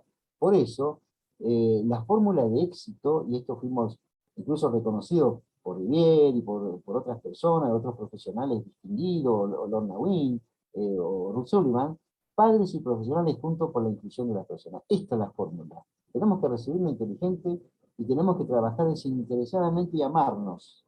Amarnos los padres y los profesionales, y esta es la primera asociación indestructible, ¿sí? Y ambos estamos pensando en el bienestar, en la felicidad de la persona que nos necesita, que son nuestros hijos. Adelante, por favor. Bueno, esto a Padea se convierte en 2 unidades de trabajo. Mantenemos una mística, una doctrina, como asociación de padres, una asociación donde pudimos llorar, leer, escuchar música, protestar, bueno, sentirnos muy mal, grupos de autoayuda, y al mismo tiempo podemos pensar empresarialmente y con sustentabilidad cómo hacemos los servicios, de dónde sacamos el dinero y la financiación, ¿sí? Que son los servicios tipo empresa social. Padea tiene estas dos cosas, por un lado asociación de padres y por otro lado empresa social. Y con ello, siempre pensamos que si esto lo tendría que hacer el Estado, acá en Argentina por lo menos, lo haría mal, tarde y recontra caro, mucho más caro que lo que hacemos nosotros. Pero bueno, no sé si estamos en la verdad o no, pero esto es un poco lo que esperamos, y a los resultados nos remitimos, a las pruebas nos remitimos. La etapa adulta, justamente, como padres, dirigentes, líderes, hoy estamos planteando la sucesión de elencos de conducción. Ustedes habrán visto que nos conocemos hace más de 30 años con Socorro. Ella sigue estando en las copas. Una época estará de tesorera, otra época estará de consultora, otra época de presidente, muchos años, bueno, yo también. Y Simona Palacio, la que citamos antes también, 40 años, o no sé cuánto, y así muchos de nosotros. Entonces, mi tesis doctoral en este momento en la Universidad Favaloro es justamente, quiero saber, en este estudio de investigación, qué pasa con nuestros fenómenos, y cuando nosotros no estemos, sobre todo. ¿Cómo es esta cuestión? Entonces, he titulado a la tesis doctoral, no sé si estaba por acá, le leo el título, ¿sí? Que estoy muy metido en esta cuestión, y fue aceptada el proyecto de tesis. Sucesión en la conducción de las organizaciones sin fines de lucro en discapacidad, la calidad de vida y el burnout. Eso creo que es un temón, mi querido papá, para el tema de hoy. Estamos hablando siempre de adultos y nosotros que vamos envejeciendo. O sea, ¿qué pasa con nuestra vejez, con nuestra senilidad? Bueno, según Eduardo Javier Dubá, la senilidad llega a los 100 años, hoy. Con lo cual, los sesentones recién empezamos la etapa adulta. Esto, bueno, lo digo en broma un poco para animarnos. Y esto es lo que estamos tratando. Yo en esta tesis, con el equipo que me está llevando el equipo técnico de APADEA, sobre todo César, a ver cómo probamos esto, cómo aportamos conocimiento y cómo aportamos investigación científica a los papás, a los adultos, ¿sí? A los viejos, en las conducciones, y por qué este fenómeno que no nos renovamos. Y averiguamos, y hay algunos datos que nos llamó tremendamente la atención. Y resulta que no hay tampoco mucho. Entonces, uno de los datos que sacamos, que obtuvimos de la investigación, es que generalmente no es por méritos meritocráticos, no, es a dedo generalmente. Eso es un dato importante. Entonces, quizás esto tengamos que cambiar, que esto sea más dinámico, más flexible, más participativo, de lo que es la militancia, más compromiso y participación, de renovación continua de padres. Así que esperemos que esta tesis sirva para eso, y lo que explicamos también en el burnout, en el agotamiento de los papás, de los dirigentes, de los líderes, nos agotamos, pero bueno, cuando uno es líder, el caso mío, es que uno parece que se cansa, pero sí, estamos cansados. Pero algo te hace decir que tenés que seguir, y que no tenés derecho a cansarte, de alguna manera. No hay derecho, no se puede cansar, tenemos que seguir pensando en lo más. Hay que dejar un mundo bueno para nuestros hijos.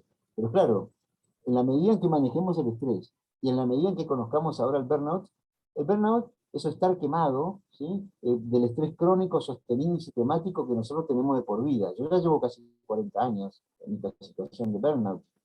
Y lo bueno, que eso se puede medir, hay escalas para poder medir eso. Bueno, este es el trabajo de investigación en la etapa adulta de las personas con TEA, los padres, dirigentes y líderes. Creo que esperemos que Dios quiera, podamos aportar conocimiento y que esto sirva realmente como herramienta para los padres grandes, para las personas con autismo adultas y especialmente para las organizaciones. Esto significa, como empresa social, acompañamiento escolar es el principal servicio, los tratamientos diagnósticos, ejercicio de derecho, esto decía, y gozar de los derechos. Tenemos, como han visto, el programa de empleabilidad, y cada vez más, con todo lo que de esta charla, estamos describiendo muy desprolijamente el proyecto Respiro, Vivienda, que ya tenemos, ¿sí? Y la vida adulta. Entonces, ¿cuál es el principio de todo esto? Que lo dieron el equipo técnico de APADEA. El sentido de nuestra obra en APADEA es trabajar para no estar. O sea, todo lo que hagamos, todo lo que estamos haciendo, en los últimos años pensamos, bueno, cualquier cosa que hagamos tenemos que pensar para cuando no estemos, para no estar. Que mañana podamos desaparecer. Como decimos acá en el campo, donde yo soy, te vas sin saludar, ¿viste? Un buen día no saludaste a nadie y te fuiste. Bueno, eso tiene que quedar para trabajar para no estar. Y las utopías, siempre yo sostuve, morirnos tranquilos, las utopías que nosotros hace 35 o 38 años, pensábamos, nos decían mucho, es utópico, yo creo lo que están pensando. No, y ahí me di cuenta de lo que nos decían algunos pensadores. El caso de Tamarit, por ejemplo, Javier me dijo, bueno, muy bien, Joffre, me dice, porque las utopías se hacen realidad futura. Y hoy es una realidad. Entonces, si de algo sirve esto que les digo, no es un invento ni están los libros. No, me pasó a mí. Y se lo debo a Javier Tamarit también. Adelante, por favor. Si nos apuramos, porque si no, bueno, estos son los modelos que hay en Argentina, como yo decía, la ley 24.901, los artículos 30, 31 y 32, prevé lo que es una residencia, lo que es un pequeño hogar y lo que es un hogar. La dificultad que tenemos acá es que hay financiamiento para esto, pero tenés que atenerte a hacer aritméticamente lo que dice ahí. Bueno, nosotros con el Respiro rompemos este esquema y lo hicimos también judicialmente. Entonces, a través de la justicia, los judiciales, logramos flexibilizar y estamos ahora tratando de cambiar esto para que sea más flexible, como servicio para adultos. Adelante, por favor. Y de esto podríamos dedicar un curso entero, ¿no? La planificación jurídica se lo dejo a los chicos, a César, que es el que maneja esto, con Rina, Así que chicos, rapidito, le explicamos rápidamente esto. Sí, ¿qué tal? Buenas noches. Vamos a ser un poco más enunciativos por una cuestión de tiempo. Nosotros vemos la parte de planificación jurídica patrimonial como qué es lo que hay que hacer para que las personas con discapacidad puedan vivir tranquilamente una vez ya los padres ya no estén. De hecho, esto es parte de una charla que el doctor da que tiene este título, cuando los padres no estén. Hicimos una serie de cosas que hay que dejar preparadas para este momento. El primero de ellos, al menos que es bastante común en Latinoamérica, es tener un certificado único de discapacidad o una certificación de discapacidad en cada uno de los países. Depende del país. Esto tiene el principal beneficio de poder acceder a los beneficios que otorgan los estados para las personas con discapacidad. Si este certificado es útil en este sentido para que ante el estado la persona que está certificada se vea como una persona con discapacidad, tener acceso gratuito a los transportes, tener asignaciones familiares o pensiones en caso de que existan en cada uno de los países, etc. Ahora también tenemos la otra cara de la moneda, que es la determinación de la capacidad jurídica o curatela. También dependerá en cada uno de los países el tipo de ordenamiento jurídico que tenga. Hay una tendencia ahora de que este procedimiento no sigue existiendo, puesto que no aplica para todas las discapacidades. Sin embargo, al momento de que una persona tiene una deficiencia en sus capacidades, es necesario, bueno, no es necesario, pero existe la posibilidad de que su representación, el ejercicio de sus derechos quede a cargo de algún titular. En este caso podrían ser los padres, por dar un ejemplo, quien se encargará de ejercer los derechos de esta persona en su nombre. Al menos en Argentina, los requisitos que sea mayor de 13 años, que padezca una enfermedad, una adicción permanente prolongada de suficiente gravedad, o en este caso también una discapacidad, o una afectación plena de la capacidad en la medida que se ve afectada su relación con su entorno. Por otro lado, tenemos lo un poco más evidente, que es el testamento y la sucesión. Vamos a saltarnos un poco a la parte del concepto de sucesión y vamos directamente a la parte del testamento. Tenemos dos clases de testamento, esto a partir de un derecho romano que toda Latinoamérica adopta desde su nacimiento. Es la sucesión intestada o la testamentaria. Intestada es aquella cuando los padres mueren y no existe un testamento. Y testamentaria es cuando efectivamente existe un testamento y que hubo una planificación patrimonial. Efectivamente, esta es la situación ideal, que existe un testamento en que efectivamente se le dejen los bienes que se quieran dejar a cada uno de los hijos, y si se tiene un hijo con discapacidad, aplicar mejoras si se puede, si el ordenamiento jurídico lo permite. Así, hay dos tipos de testamento. Tenemos un testamento público, que es el que se logra frente a un funcionario público, y un testamento hológrafo, que es el que se puede hacer en cualquier tipo de papel, solamente poniendo fecha, firma y lugar. También depende del país, dependerá si este tendrá validez o no. El que sí está efectivamente válido en todos los países es el testamento público. Ahora bien, hilando un poco más fino, también existen tipos de herederos. Para resumir esto un poco, los dos figuras que hay que ver aquí son primero los legatarios, que son aquellos herederos específicos. Es decir, que yo decido, un legatario es aquella persona que recibe un bien porque el testamento, el que hizo el testamento decide que esta persona es la que va a recibir ese bien. Y la otra figura, que es la más importante, es la de herederos legitimarios o forzosos. No todos los bienes son disponibles, o no la totalidad de los bienes son disponibles. Hay una parte de la herencia que siempre va a ir a un grupo de personas. En este caso pueden ser los descendientes o los ascendientes, según sea el caso. Si hay descendientes, es decir, hijos, una parte de la herencia va forzosamente hacia los hijos, y si hay ascendientes, una parte de la herencia forzosamente irá a los ascendientes en caso de ausencia de hijos. Esto también es las proporciones, dependerá de cada uno de los ordenamientos jurídicos. A veces dependerá, de un 80% podrá ser disponible, un 60% podrá ser disponible entendiéndose que se puede testamentar sobre este tipo de bienes. Ahora bien, el doctor pasará a explicar esto en un ejemplo un poco más práctico, con el ejemplo de su familia.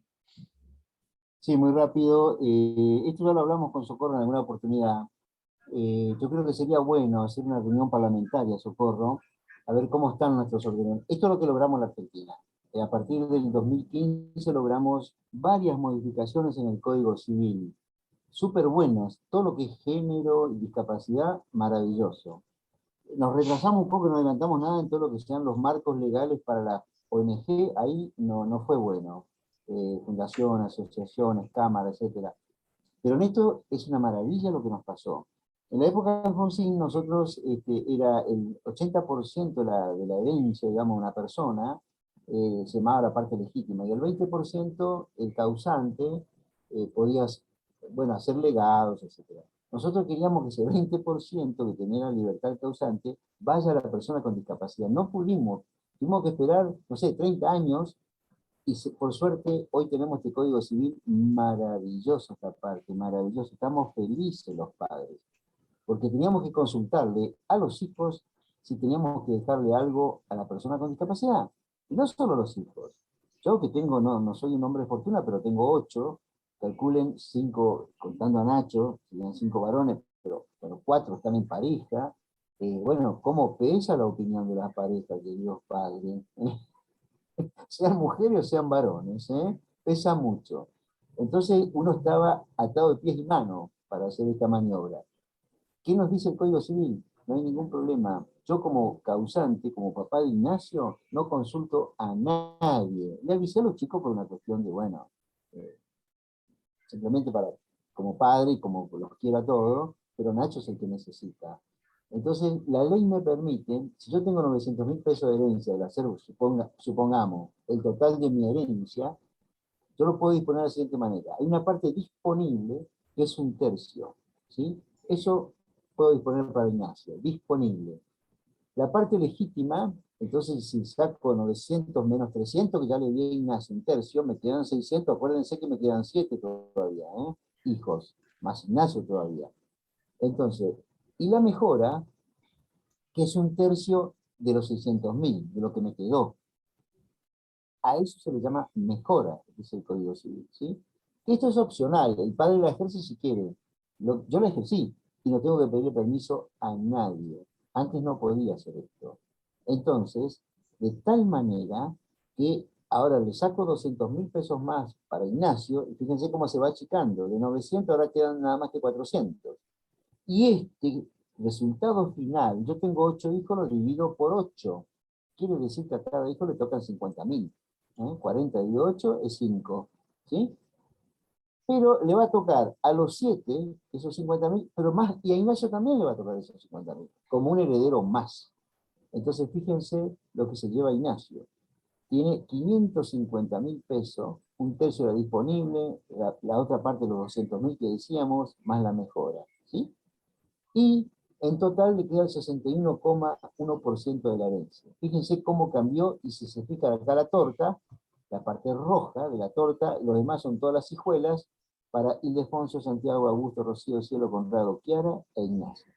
Esto es lo que tenemos que hacer, yo creo que todos los países, lograr esta posibilidad, que los padres tengamos libertad y que la mejor parte le quede a la persona con discapacidad. Y que no haya que consultar ni hacer muchos trámites, simplemente un testamento como explicaban los chicos. Adelante, por favor.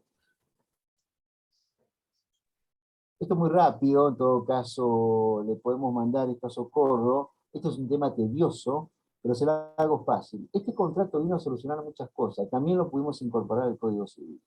Antes, el fideicomiso es más viejo que antes de Jesús, el derecho pretoriano romano antiguo. Tiene muchos años el fideicomiso, no es nada nuevo. Pero bueno, son institutos del derecho que se dejan de usar, se usan, a veces se usan para hacer negocio y non santon. Bueno, depende. Acá lo pudimos usar bien en el Código Civil. Un fideicomiso es un contrato comercial, así muy simple, diciéndolo muy simple, que es como una caja, y que la gente pone ahí. Los padres ponemos, los amigos ponemos, a todos los que ponen algo se les llama fiduciante. Entre todos designamos un administrador que se llama fiduciario, ¿sí? Y designamos una lista de quiénes son los beneficiarios. Entonces, el que administra los frutos. Esos frutos le van al beneficiario. Bueno, logramos que este fideicomiso tenga 30 años, mínimo 30 años, cuando sea un fideicomiso de salud, un fideicomiso para la discapacidad. Y esto fue una lucha de los padres. Esto es un hermosísimo instrumento que los abogados costarricenses seguramente lo conocen, no sé cómo está implementado en Costa Rica, pero nosotros como lo armamos acá es maravilloso. Viene a solucionar muchos problemas de las personas con discapacidad y de los padres adultos, muy grandes antes de morir, ¿no? Bueno, no le quiero complicar la cosa, pero hay otra figura, los actores serían fiduciante, como digo, fiduciario, beneficiario, y un último actor que es el fideicomisario, es decir, supongamos que Socorro, no sé, como fiduciante dona una casa, ¿sí? Nombra un fiduciario, se beneficia, hablo del hijo de Socorro, y a lo mejor es un fideicomiso de 5 o 10 años. Entonces, ¿qué dice Socorro? Bueno, cuando termine, según la ley argentina, esos 10 años, 5 o 10 años, vuelve a Socorro. Entonces ella tiene carácter de fideicomisaria. Estas son las figuras, pero cuando hay persona con discapacidad, bueno, es por 30 años, ¿sí? Y puede durar 300 años mientras existan personas con discapacidad. Esto es más o menos y no me detengo más porque es muy complicado explicar todo lo demás, pero creo que esto es lo esencial que prenda como idea. El otro día cuando dimos una charla parecida a esta con los colegas paraguayos, con Edgar y las chicas de Paraguay, bueno, fueron al Congreso, al Parlamento paraguayo, y ahora están interesados en hacer algunas figuras como tenemos nosotros que están funcionando, los senadores paraguayos. Bueno, con Costa Rica hay una excelente relación, nosotros queremos mucho a Costa Rica, ya de hecho nos ha ido bien con la ley de autismo costarricense, donde hemos podido estar gracias a la invitación de Socorro, Ascopa y los papás costarricenses, sobre todo Socorro, y la pasamos re bien. Entonces nos vamos dando cuenta que estamos más cerca de lo que pensamos, para dejarle cosas buenas a nuestros hijos cuando nos vayamos sin saludar. Como ir adelante, por favor.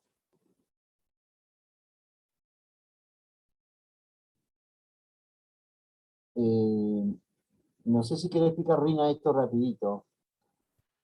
Sí, doctor. Sí. Bueno, respecto del fideicomiso testamentario, estamos hablando de esta figura, beneficia muchísimo respecto de nuestra ley, se puede amparar justamente en beneficio. El beneficiario, como decía el doctor recién, puede ser persona con discapacidad, ¿sí? O sea que es la persona que va a recibir los frutos, ¿sí?, de ese beneficio respecto al fideicomiso. Entonces se ama esta figura y ahí tiene determinados requisitos. El contenido de este fideicomiso testamentario tiene que tener la individualización de los bienes que van a ser parte de este fideicomiso. Puede ser el plazo o condición que va a tener, ¿sí? En cuanto al plazo, obviamente hay un plazo que se marca en la Argentina, 30 años, pero respecto de las personas con discapacidad, ¿sí?, en este caso no tendría o no corren lo que es este caso cuando la persona es incapaz o tiene, digamos, de estos beneficios a su favor, ¿sí? Y bien que se identifique el beneficiario, quién va a ser el que va a recibir el beneficio, quién va a ser que también se fideicomisario, al quien se le van a destinar esos bienes y los títulos, derechos, o lo que indique también esas obligaciones. Y también el beneficiario puede ser una persona humana, una persona jurídica, y que elegir o no al momento de que se haga el testamento. También el plazo, bueno, se computa desde la muerte del fiduciante o causante y puede también incluir esos bienes posteriores al testamento o anterior al muerte del fiduciante, ¿sí? Y si se quiere el proceso sucesorio para que esto se active este beneficio, ¿sí? Esto respecto de lo que puedo compartir respecto de este formato. Muchas gracias, Rina. Seguimos, vamos terminando, César. No sé, César, ¿querés decir 2 palabras de esto? Donación, si acá en Costa Rica. Sí, no, que son la donación, es también una forma de transmitir los bienes en vida. Si se tiene la posibilidad, también es una de las opciones que se tiene. Está la opción de una donación con cargo, que es donar, por ejemplo, una casa a quien cuida a una persona con discapacidad y bajo la condición de que la persona con discapacidad vive en ella. Un ejemplo práctico de esto. Y por otro, seguro de vida también, una cuestión de que si unos padres están en vida y tienen una persona con discapacidad, nos parece desde APADEA imprescindible tener un seguro de vida que pueda tener una cobertura para que tengan un patrimonio una vez la persona, el progenitor muera. Gracias, César. Avanzamos, vamos terminando. No sé qué viene ahora. Bueno, a ver, avanzamos. ¿Qué hay? Avanzamos, César. hablamos, creo, de esto, ¿no? Quizás algo, bueno, qué lindo esta foto. Ahí está Ignacio, esto es el respiro donde vive Ignacio ya hace 7 años. La comunidad San Ignacio, que está su mamá, y Augusto, el número 4, que le sigue a Ignacio, es el director allí. El periodo más largo, bueno, acá está, ¿no? En Argentina hay 400.000 personas con discapacidad, ahora son mucho más, un dato viejo. Creo que ahora hay como 300.000 personas que están envejeciendo, 400.000 personas que están envejeciendo. Bueno, esto ya lo repetimos. Adelante, por favor. Es uno de los hogares alternativos, Respiro en este caso. El programa de empleabilidad está en nuestro libro, Cuadernos de Apadea. Hay un capítulo especial que explica todo esto, pero el que mejor lo explicó el chico, que no me acuerdo cómo se llama, que trabaja en Techum, que está en nuestro programa de empleabilidad, ¿sí? Lo que hacemos generalmente, bueno, vamos a la empresa, hacemos un informe general, bueno, cómo encontramos la empresa, un relevamiento sería, ¿sí?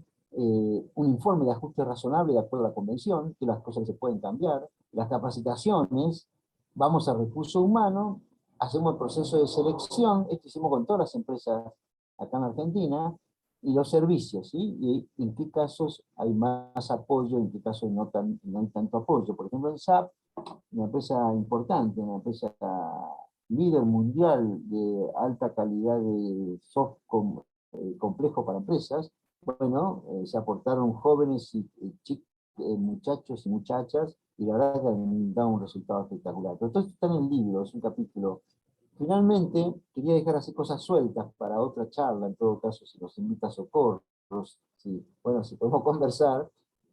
Cuidadores temporarios es un curso que nos dio mucho resultado a nosotros, que son generalmente banco de tiempo. La tía soltera, el vecino, alguien, bueno, un jubilado, lo preparamos para que pueda ser un cuidador temporario con un pequeño título que bueno, la persona puede exhibir, y la verdad representa una gran ayuda para tantas familias. El problema de las mamás pobres, de las familias cuando son bueno, adultos sobre todo, y muy grandes, y crecen mucho, nosotros nos ponemos viejos. Bueno, un buen cuidador temporario formado, bueno, es una gran cosa.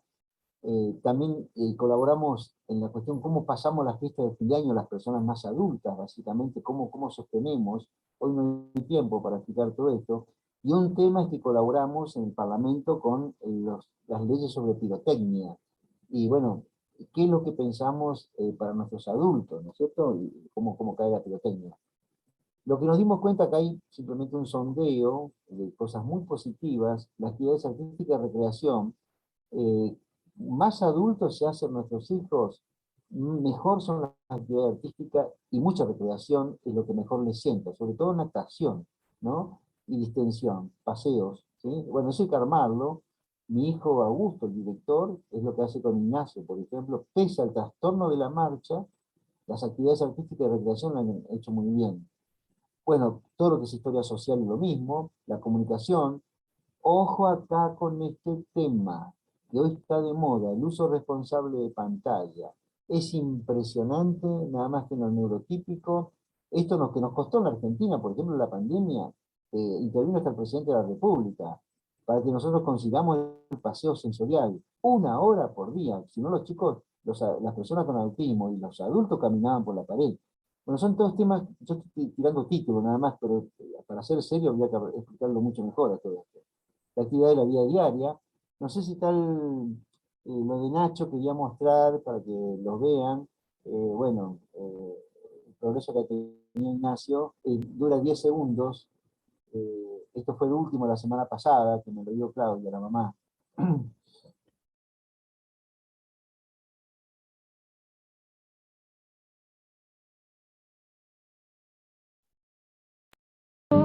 Coplas y rancheras, se pasan los tiempos, otoño y primavera.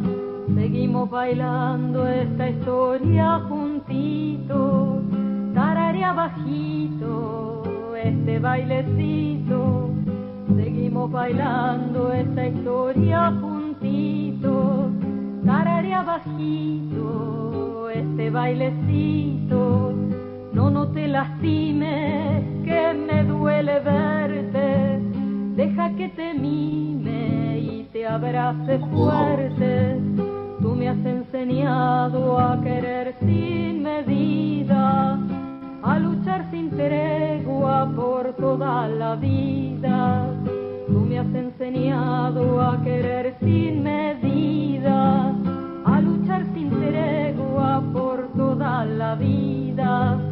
Mírame a los ojos, cuéntame tu historia, y no me doy cuenta de lo que vale. Bueno, Apadea. perdón. Han visto, esto lo digo bien, veo que está Maggie, no sé si estaba Maggie Dolte por ahí, que tiene a Cecilia. Qué lindo sería escuchar a Maggie. La verdad que, bueno, no sé si hay tiempo para que por lo menos dé un saludo. Es una madre. Hola, que es ¿qué un tal, modelo. Horacio? Bien, querida, Hola, qué ¿me bueno. escuchás, Saludar. Horacio? Sí. ¿Me escuchás? Sí, perfecto. Perfecto. Bueno, como siempre, sos un capo charlando. O sea, es que yo no había recibido. Una amiga que está en España, en Italia, me pasó el link, porque normalmente me lo pasan por Apadea, por el mail, pero esta vez no lo recibí. Así que realmente te agradezco todo lo que estás diciendo. Deberíamos profundizar un poco más, sobre todo esto que me estás diciendo de hogares alternativas. Propongo un Zoom específico de este tema, porque hay mucho que hablar, hay mucho por hacer, Horacio. Y Sí. bueno, y como vos decís, nos hacemos más grandes y los chicos están ahí, ¿viste? Ese es el miedo de siempre. Gracias por siempre, por tu apoyo, ¿eh? No, Socorro es una mamá que puede invitar a una charla, no sabés lo que es. Y Cecilia, la conozco chiquita, preciosa Cecilia, una cosa tan divina. Así que hay que juntarse con esta mamá, Socorro, mueven el mundo, Así que bueno, no sé qué queda, los libros, adelante por favor, y vamos terminando. Bueno, esto lo vamos a leer un poco porque no me acuerdo por qué pusimos esto. La expectativa de vida aumenta para padres y personas con discapacidades. Los padres no podemos cansarnos, lo que yo decía hace un rato, y creemos en el derecho a la felicidad. Se está hablando más de esto, hay cátedras ya de felicidad. No sé, una vez estuve en, ¿cómo se llama este país allá en el norte de Escocia? Y bueno, me preguntaron y me hicieron hablar sobre el tema de Adam Feinstein. Y la verdad que qué maravilla. El optimismo, hay que desarrollar clases de optimismo, hay todo un proceso para ser optimista, si uno no lo tiene naturalmente, como todo. Vivimos un combate que nos fortalece a todos. Bueno, entonces las cosas estas son de la mística para celebrar el envejecimiento nuestro y de nuestros hijos, de los padres de las personas con discapacidad, no con años cuando cumplimos años, vieron que no nos ponemos viejos, sino que le damos más sentido a la vida. Así que, bueno, muchas gracias. Otro día cantamos y tocamos la guitarra, si queda tiempo. Muchas gracias, Socorro. Ha sido un gusto estar con ustedes realmente. Muchas gracias, muchísimas gracias a ustedes, Horacio, de verdad que para nosotros es un gran gusto. Yo también quisiera pues agregar, además de los años que tengo de conocerte y de las veces que nos encontramos en muchos países, ese liderazgo que te caracteriza y ese agradecimiento también por tantas luchas que estás dando por la población latinoamericana, por la población incluso mundial de las personas con autismo. De verdad que yo creo que para mí ha sido un gran honor conocerle, un gran honor poder invitarles y de verdad gracias a Padea, a todo el equipo que siempre trabaja y que creo que nos da siempre esperanza. Y Costa Rica pues es un país que tiene leyes importantes, que tiene pues una buena perspectiva para la población con discapacidad, que se trabaja mucho basado en derechos humanos, y sí tenemos la certificación de discapacidad y eso también lo disfrutan la población con autismo. Hay muchos procesos que están en camino de mejorar.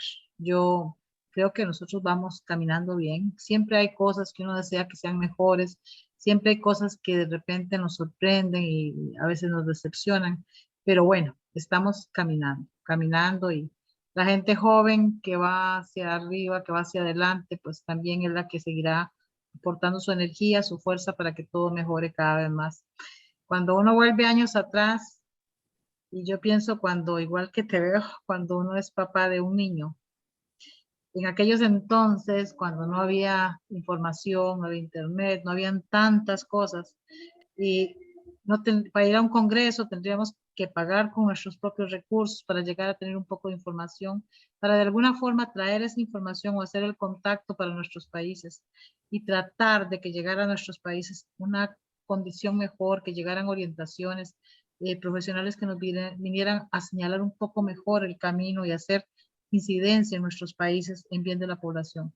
Hoy en día todo es tan sencillo, incluso yo siempre digo, igual que lo hemos hablado ya otras veces, que nos trajo la pandemia, nos trajo la posibilidad de poder tener un contacto virtual que nos acerca, que nos empodera, que nos hace unir esfuerzos, que es tan importante. Actualmente los padres de hoy en día tienen mucho más recursos que los que tuvimos nosotros en aquellos largos tiempos atrás, en que, si te acordás, en España, en México, en Venezuela, o sea, tantos congresos en los que nos acercamos, sobre todo yo recuerdo España, Ángel Rivier, Juan Martos, íbamos buscando información, íbamos buscando capacitarnos para poder traer acá, acercar profesionales. Cuando yo, por ejemplo, conocí en Naciones Unidas a Temple, de verdad para mí acercarme a una persona ya adulta, tan grande, con autismo, con un nivel profesional tan alto, fue sorprendente. Y así nos hemos ido encontrando. Yo creo que es un camino lindo. Creo que Dios de alguna forma nos pone una misión a través de nuestros hijos. Yo creo eso totalmente. Y también yo siempre le doy gracias a Dios por esas personas que encuentra uno en el camino. Y como decís vos, hermanos, hermanos en una causa, hermanos en una lucha. Y una lucha que nos costó mucho iniciar, pero una lucha que va mejorando, y una lucha que agrega gente joven. Y también a los papás, yo siempre les digo a los papás, hay que pensar tanto en la calidad de atención que se brinda al niño, al estímulo del desarrollo de habilidades, porque eso va a dar adultos más seguros, con más conocimientos, con mejor calidad de vida, que se desarrolle la capacidad de cada ser humano. Todos somos diferentes, unos alcanzamos menos, otros más, todos. Igual nuestras personas con autismo o con cualquier condición de discapacidad, de acuerdo al potencial individual que se avanza.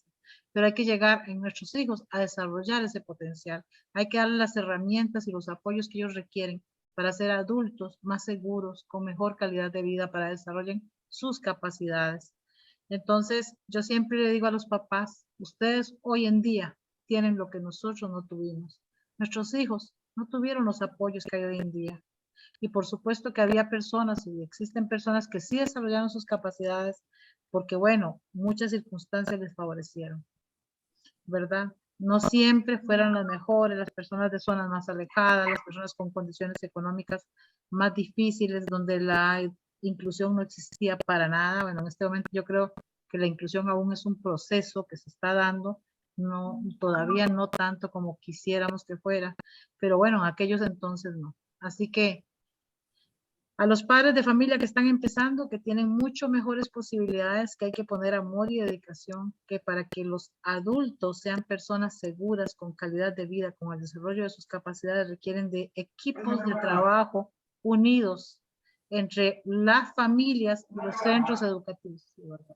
Y los centros educativos, que sean trabajos en equipo, porque no podemos lograr nada si nos peleamos con los centros educativos. Tenemos que trabajar en conjunto, tenemos que aliarnos, ¿verdad? Entonces, eso es como para mí importantísimo para lograr mejores calidades de vida, mejor calidad de vida para los adultos del futuro. Y muchísimas gracias. Nunca dejaré de decir gracias, Geoffrey.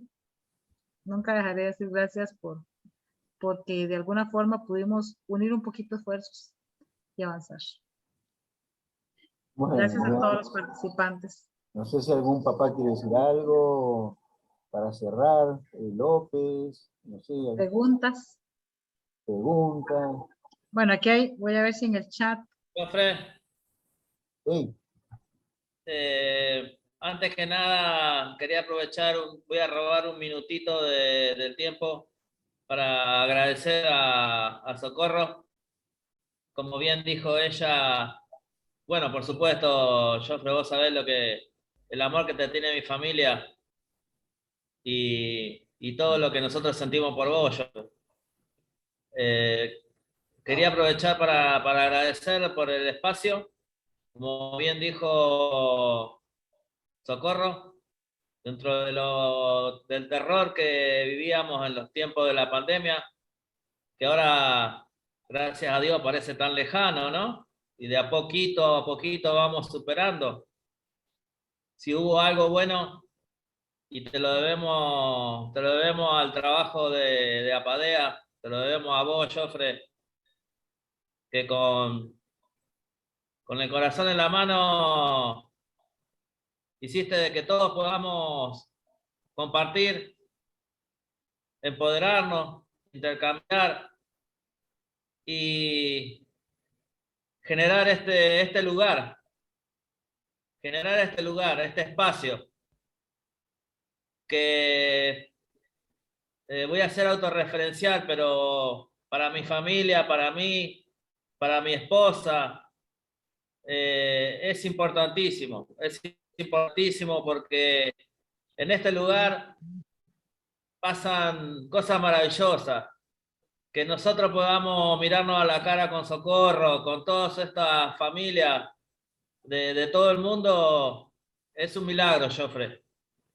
Y voy a ser egoísta, pero este es un lugar de, como dice nuestra queridísima Ana María Jorge, donde se forman verdaderas redes de amor. Y como decía aquella pintora, no estés en un lugar donde no puedas amar, no estés en un lugar donde no te amen. Y este es un lugar donde los padres hacen lo imposible por sus hijos, donde los hermanos, los abuelos hacen lo imposible por lo que necesitan.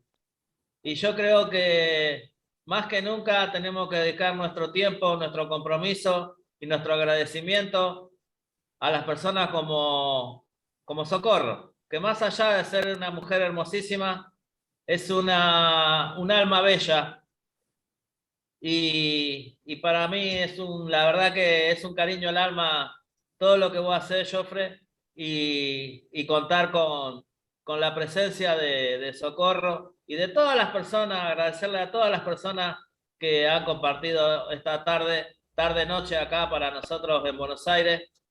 Y yo quiero que si en algo sirve una palabra, un gesto de Jofre o de Socorro o de nosotros los padres, creo que la misión está sobradamente cumplida, Jofre. Está sobradamente cumplida. Un beso gigante a todos. Agustín también ahí. Muchísimas gracias, muchísimas gracias, de verdad. Qué grande, muy bien. Grande, Bueno, sí, no sé si hay un más. lujo, la verdad un lujo, Socorro, compartir este espacio con ustedes. Entré tarde, bueno, anduve bastante complicado, pero igual, 5 minutos con ustedes siempre es una satisfacción y un gusto. Saludos a todos, bueno, ahí la veo Ana María también, Marcelo, el pastor, no nos dirigió ningún sermón, pero bueno, esperaremos que en la próxima lo haga. Un lujo, Jofre, un lujo, Socorro, la verdad que verte laburar, trabajar como trabajás, y bueno, Jofre directamente vive para lo que es el apoyo a las familias y a las personas con TEA, ¿no? Un fuerte abrazo a todos. Muchísimas gracias, Agustín. Un gran gusto verlo. Bueno, muchas gracias. Acá nos vamos a dormir directamente, Socorro. ¿Qué hora es allá? ¿Qué hora es? A 10 de la noche. 10 de la noche, imagínense si está. Sí. Acá son las 7. Claro. Bueno, que pasen buenas noches. Muchísimas gracias. Yo creo que hay que hacer muchas. Hasta luego todos. Adiós, López. Adiós, don Agustín.